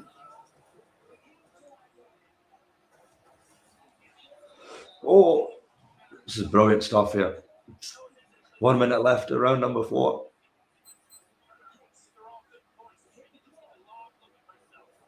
If I was Colby, I'd shoot for the takedown right now and Yes. clear my head.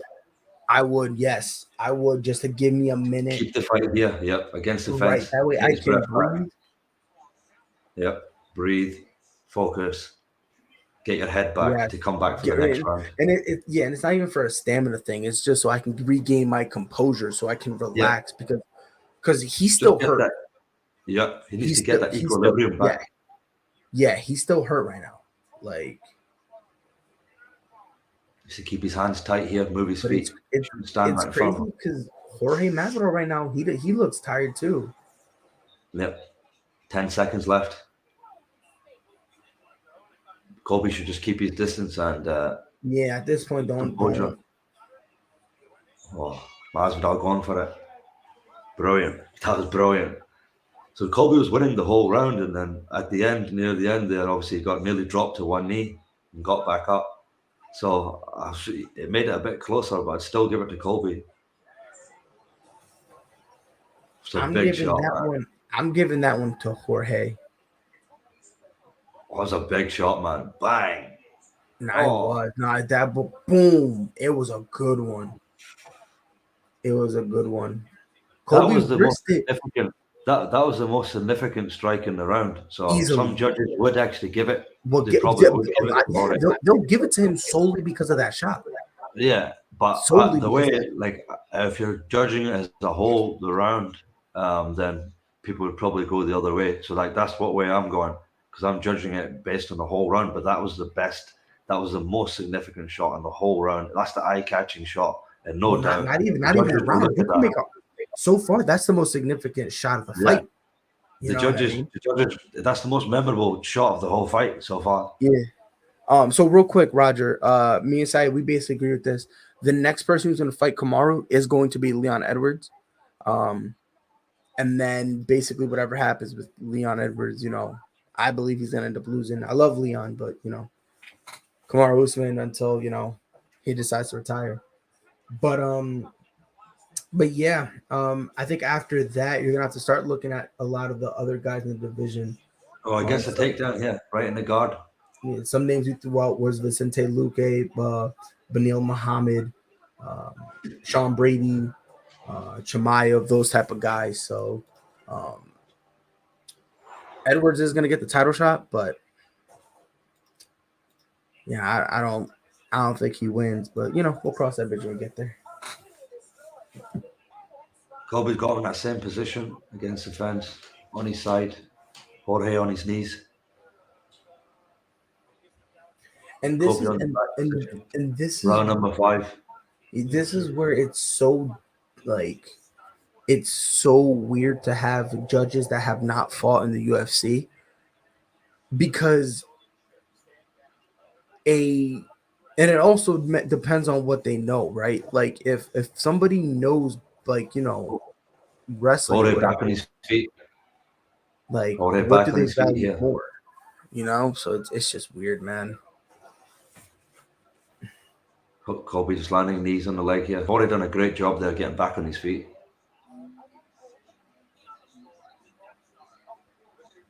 Partially down again, but back up. One hand on the mat from Jorge. Now he's gotten back on his knees again, but Colby not able to do nothing with it. That's the thing.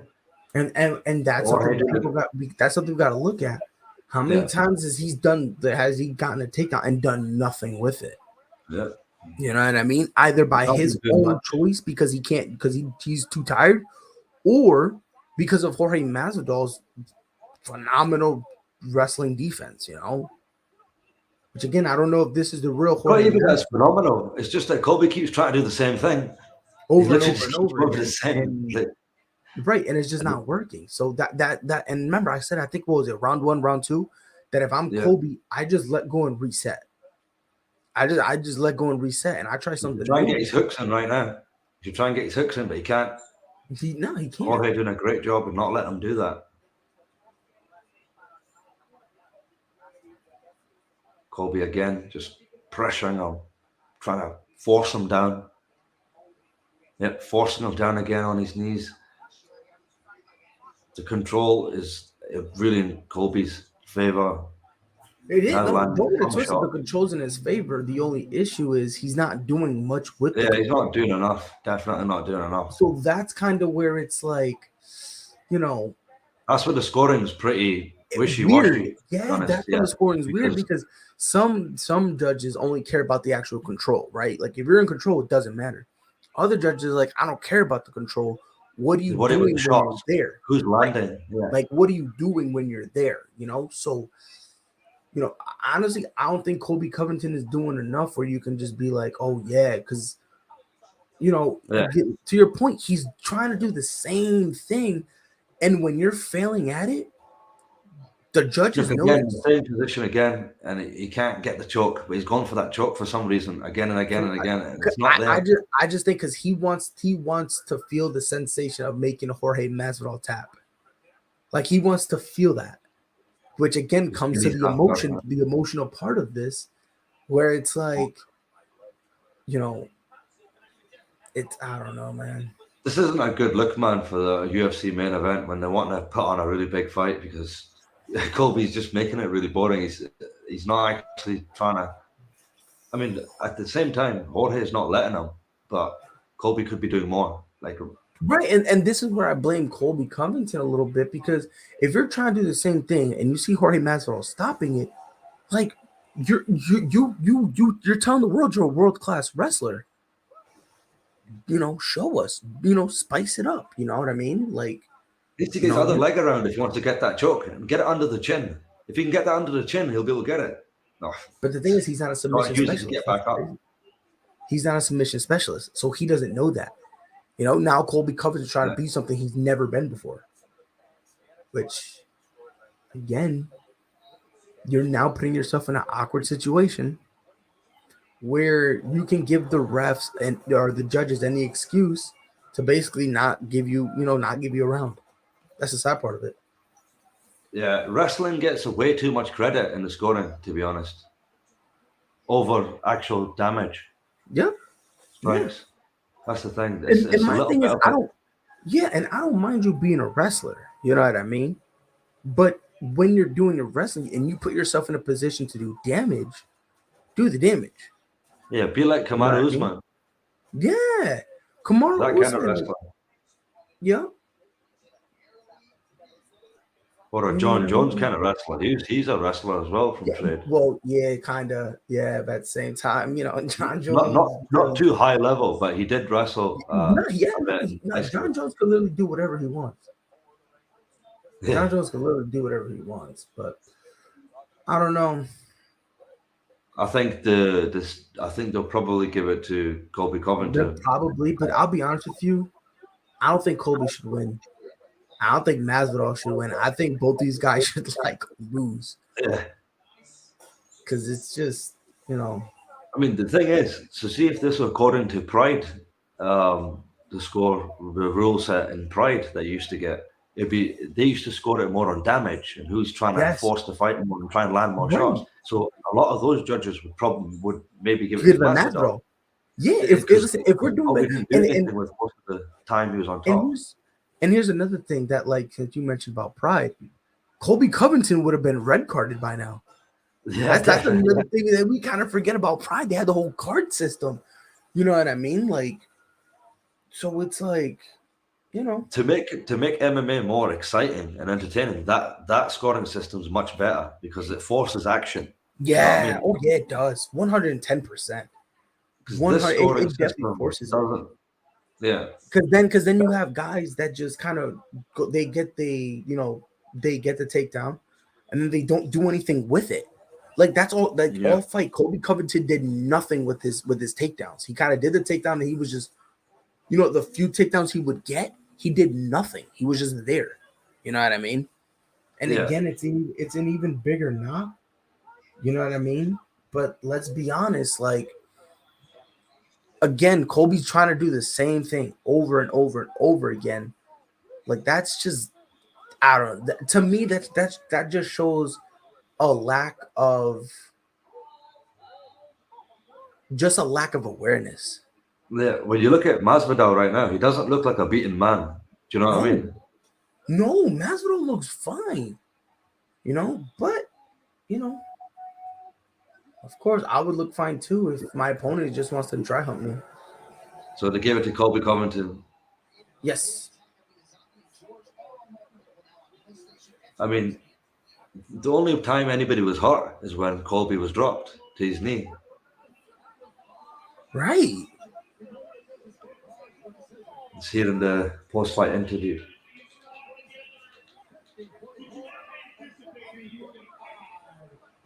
Colby's just getting interviewed. Mm-hmm.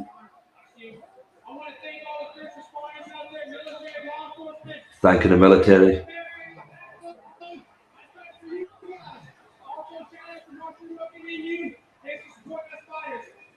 Now off the business, yo. I just took care of Miami street trash. Now it's time to take care of Louisiana squad trash. Great man, Dustin Poirier, you fuck. You said it's outside. He's calling out Dustin Poirier. Dustin's not going to pay attention to him. Colby Covington is just so beneath Dustin Poirier right now. Yeah. Why would Dustin Poirier go up and weight? Why would he go to welterweight? He doesn't need to do that right now. Exactly. Because again, Colby Covington right now is grasping at straws. Let's see what Masvidal has to say.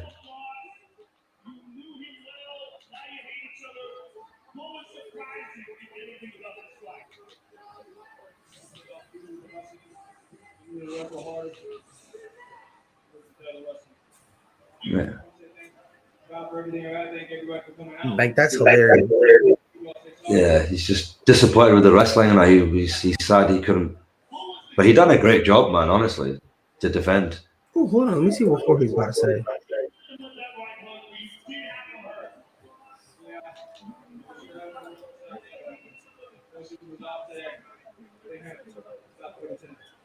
Thank you for a great fight. It's always great to see you, my friend. Good luck to you in the future. Jorge Masvidal, ladies and gentlemen. Nah, he's not happy, man. It's a shame because he has to lose, but he wasn't really beaten. He was just controlled. And that's the game. What can you say? And that's the thing. Yeah, that's the thing when it comes to MMA, more specifically wrestlers. It's the unified rules. That's the thing within the unified rules. It's not exciting. That risk. Right, you run that risk.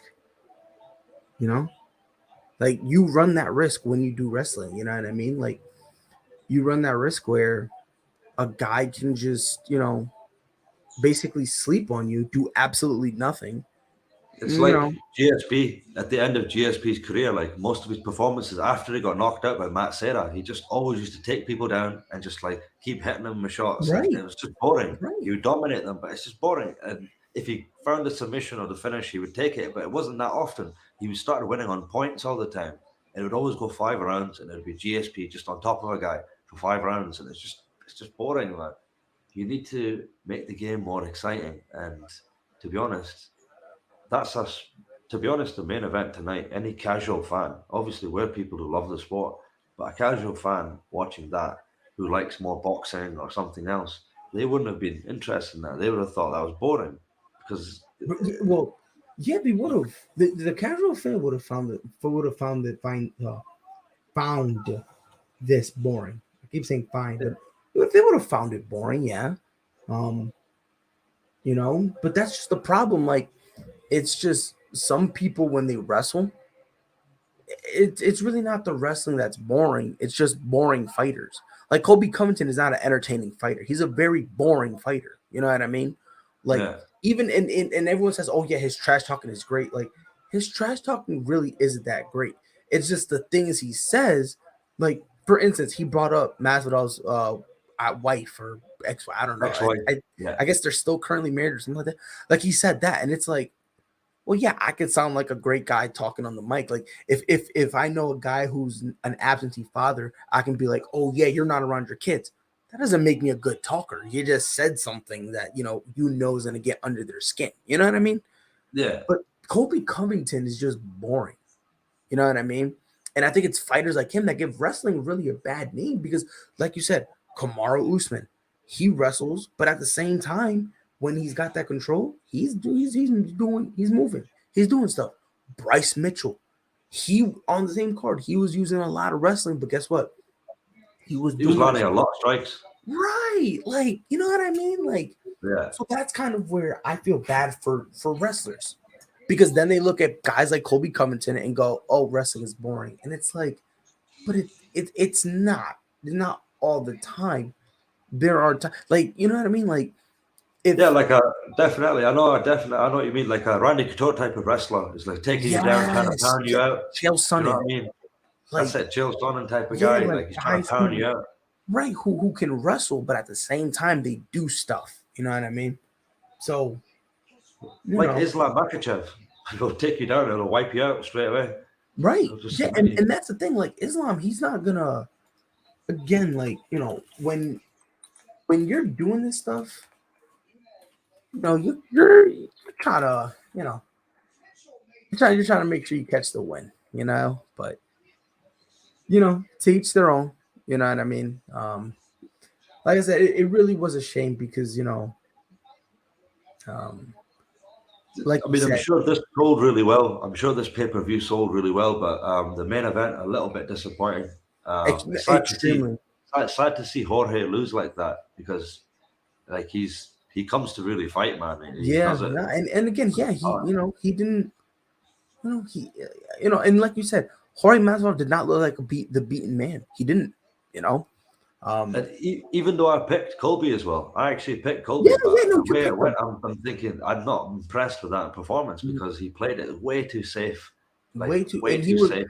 Yeah, he was because he was scared. He was scared, and it's, It's okay to be scared as long as you admit it. You know what I mean?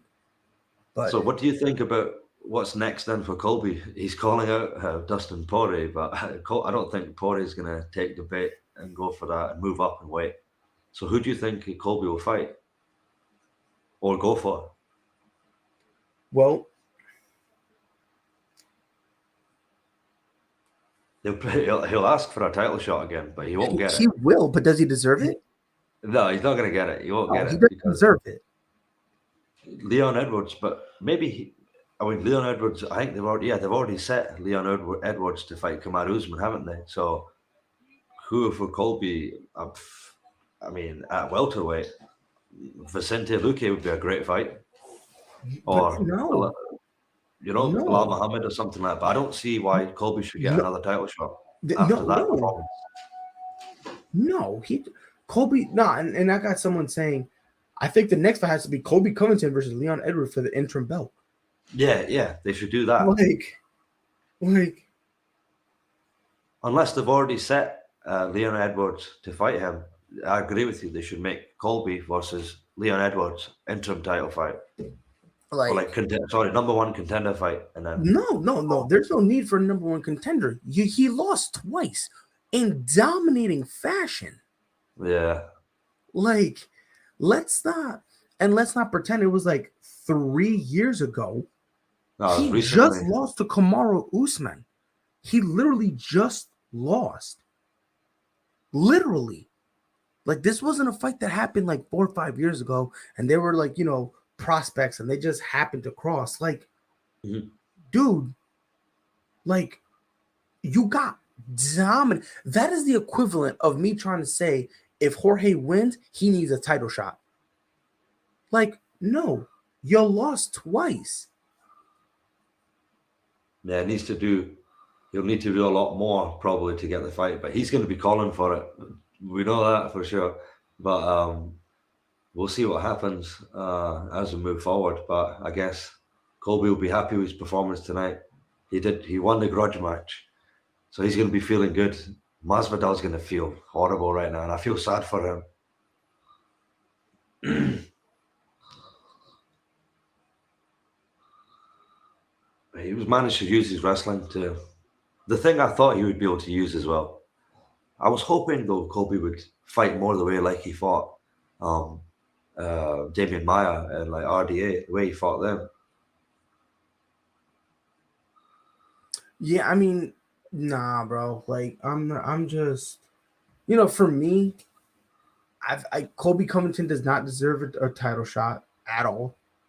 No, he doesn't at all. This performance did not say anything about, oh yeah, I'm a Colby. No, like this doesn't show me you're a title. And the same thing, vice versa. Say, we were talking about it on Thursday.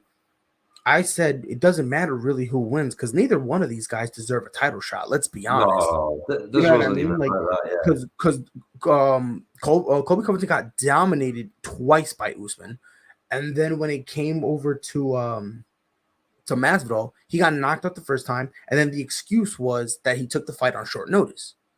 That was the excuse, and he even said, "Yo, you give me 6 weeks, and I'll beat him."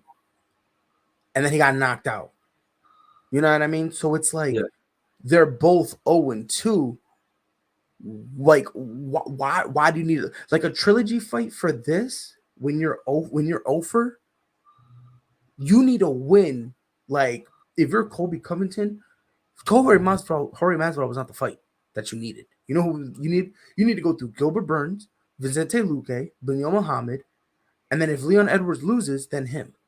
Like, this is something that you need to build up for like 4 or 5 fights. Because you've been dominated twice.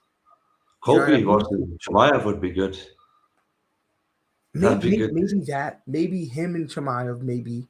Him and Darren Till. I was about to say Darren Till. That's another one.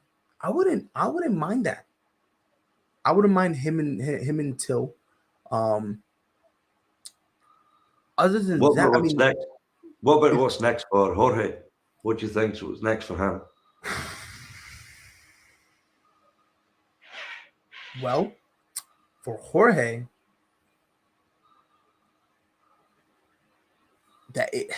it's tough for Jorge because he's a main event fighter, but who does he fight next? Because he still is. But here's the question that he needs to ask himself. He's at a crossroads right now, right? He's at a crossroads. Yeah. Do I still consider myself a champion?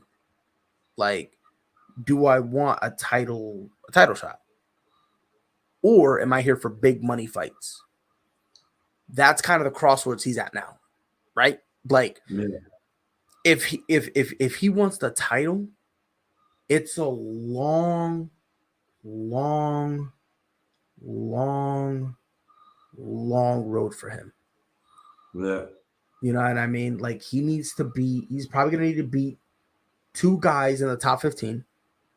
I'm talking about between 15 and 10. Then he'll need to beat 2 more within the top 10, and then 2 more in the top 5. So that's like a 6-fight win streak Masvidal has to go on. Which at this point of his career, he's got one option right now that he could do. That's a huge money fight if he wants it. If he pushes for it, is maybe Nate Diaz and that's what I was gonna say. Like, if you go that other route, you know, if you go the money route, not only Nate Diaz, Conor, I think that would be a nice money fight. I think Dustin would rather fight Masvidal over Colby Covington, and Jorge's he's also got a built-in rivalry with Leon Edwards. You know what I mean? So that could potentially be a good fight. Right. So let's say Leon loses to Kamaru Usman, boom, you can give, you know, him and Leon Edwards. You know what I mean? So Jorge Masvidal is at a weird place in his career where he needs to figure out, what do I want to do? Do I want to try to win a title? And again, if he wants to win the title, he needs to understand, if I lose one time, it's over. Like, one loss and I'm out. Or do you just say, F it, let me go get some money fights, fight 3 more times, maybe 4, you know, cash in on a nice money fight that frankly means nothing.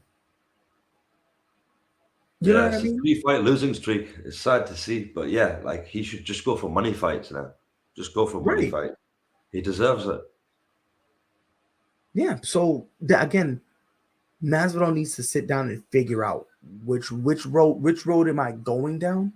But here's the thing with it, where he's at in his career, whatever road he picks, he can't go back. Like, he can't start the money fights and they only get 1 and go, okay, let me go get the title shot. It's like, you know, you can't switch. You can't, you know, you got to pick one and you got to go. And I just hope it's the money fights. I really do. Because there are a lot of interesting things there's a lot of things I want to see. Like him and Conor, 2 boxers. I think that'd be very interesting. I really do. Obviously, him and Nate, it never felt right because that stoppage did kind of feel a little early. And even Masvidal said it. Look, I love it, but, you know, it is what it is. Yeah. But there are some money fights that I like and I you know, that I'm with. But like I said, whatever Masvidal picks, he needs to just stick with it because you can't switch.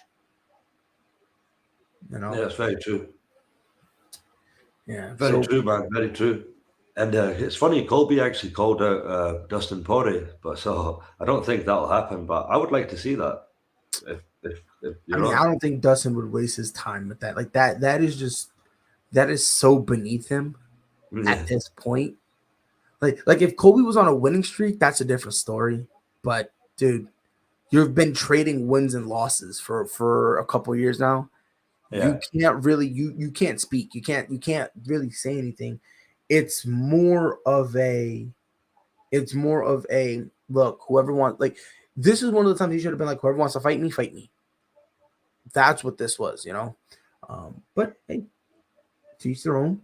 You know what I mean? So, but yeah, you know, I mean, if good main card overall, decent main card. 100%. Good fight. Sergey Spivak, he ended up knocking out. He beat Greg Hardy via TKO, which I love. Kevin Holland, he ended up handling his business. Yeah, I believe this one was in the second round TKO over Alex Oliveira. Yeah, brilliant job from him. Yeah, the second round. After in the first round, he nearly got finished himself. Real close. Really good work from Kevin Holland. Phenomenal work. Definitely love it. Edson Barbosa, he ended up taking this is dominating. Like I heard people say that Colby, like some people are saying Colby Covington dominated Jorge Masvidal. I'm like, if you think that, you don't know what domination really is. I'm like, you have no idea what you're talking about. This right here. That's the thing is the problem with the scoring, and a lot of people go by that scoring religiously. because they don't know. Because that's just because they don't know. You know what I mean? But again, Edson Barbosa, this was the definition of domination. This was straight up domination. Bryce he got dominated by Bryce Mitchell. By name. Bryce won by a unanimous decision. And then the catchweight bout, Rafael dos Anjos versus Renato Moicano. Very, very disappointed it didn't get stopped. Very disappointed.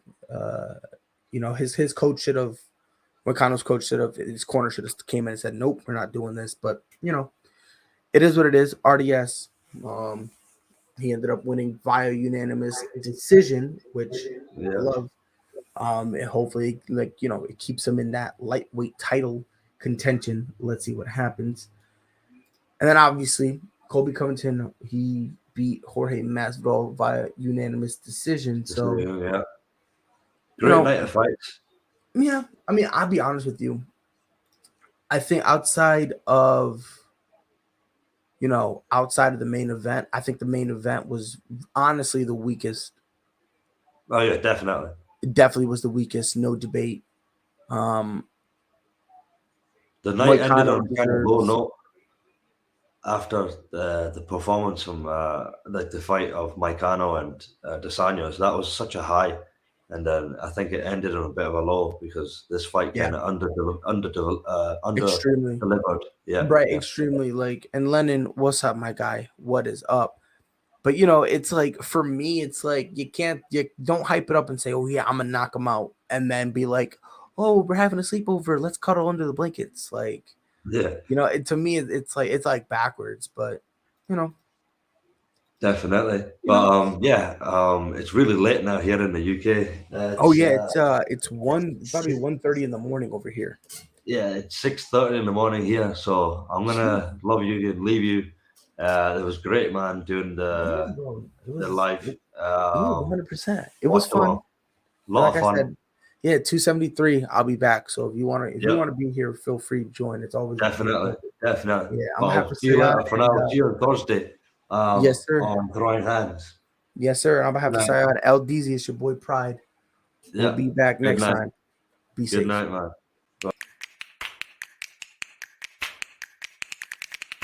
I don't care if it's a week, 2, 4, 6, 7, 8. Who do we appreciate? LeBron James. That's who y'all gotta start appreciating. And you gotta stop disrespecting this man. You got AJ Brown, who's a legit number 1, and you got Julio, who's another legit number 1. One of them dudes gotta get double teamed. Who gonna get double teamed? And whoever gets double teamed, the other one gets the ball. I'm saying this with no pun intended, with full of pride. All sports, all plays. All sports, all plays. All sports, all plays. 365, we're making a plays. You talking the game, get you through the days. We're out in the court, the dime in the lane. Variety, topics, living the same. All presentation, sports information. In the airways, taking the nation. All sport, all plays, like working your faces. Grace at the field, so tie the laces. All sports, all plays.